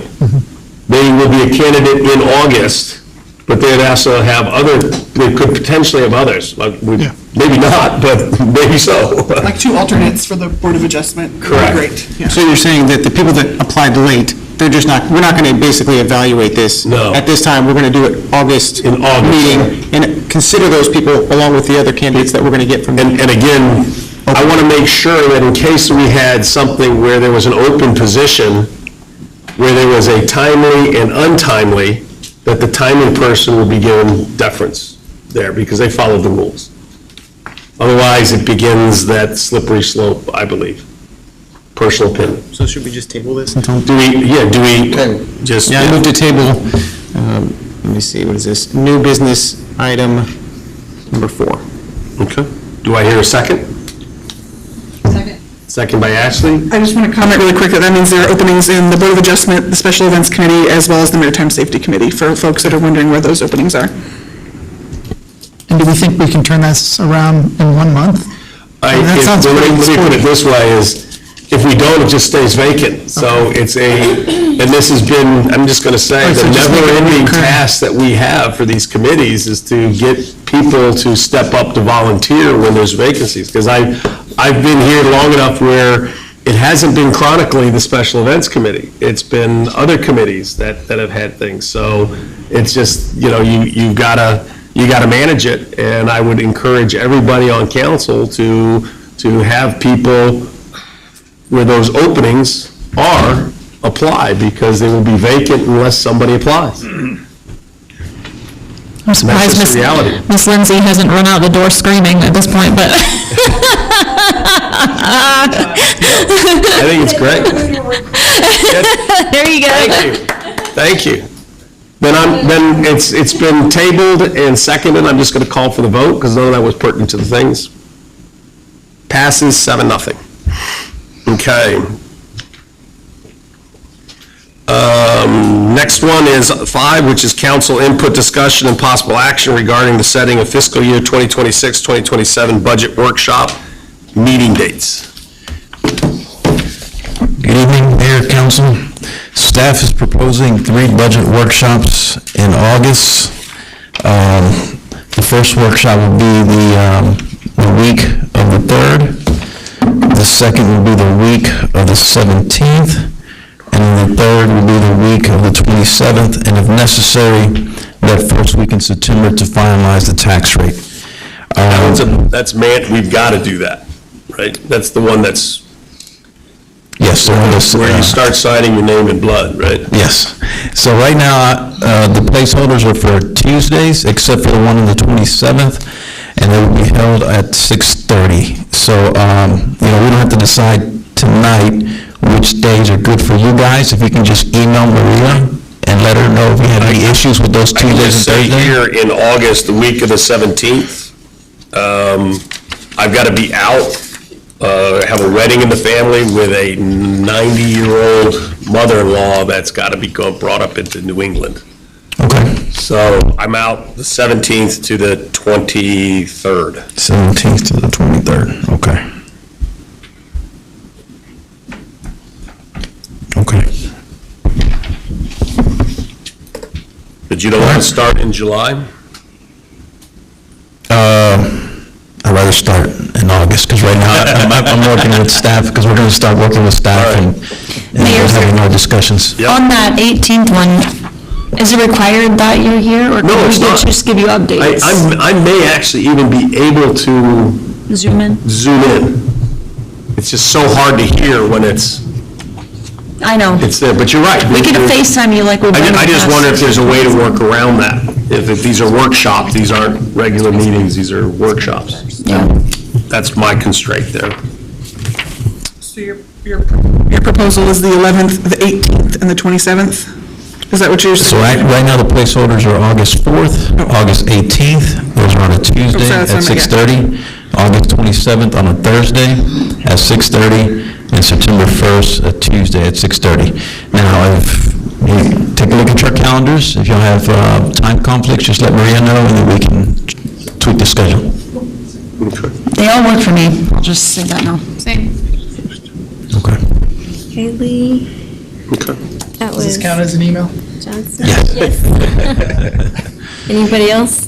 So I got 3 for yay, and then the mayor's out the 17th and the 23rd. Yep. And you'll get back with us, Jason? Yeah. Okay. I should be good too, I think. Okay. And then I guess Ashley will probably get back with us as well. I think she was just looking at school activities. Ashley? Okay. Yeah, I'm good, I think, yes. Okay. School start. Can't go anywhere.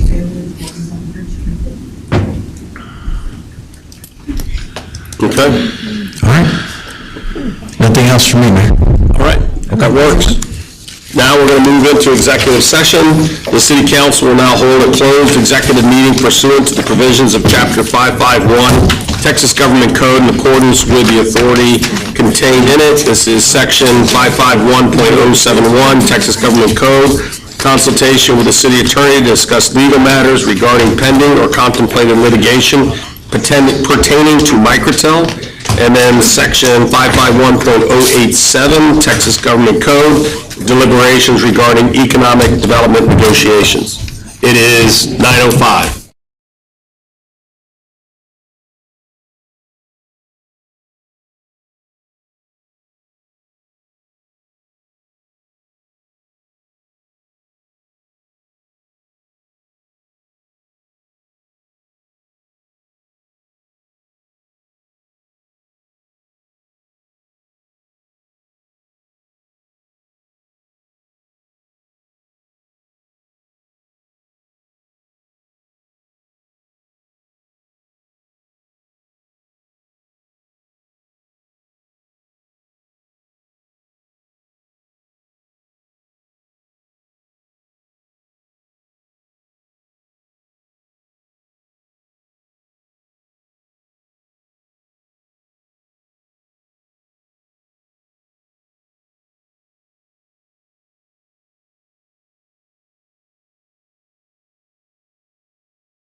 All right.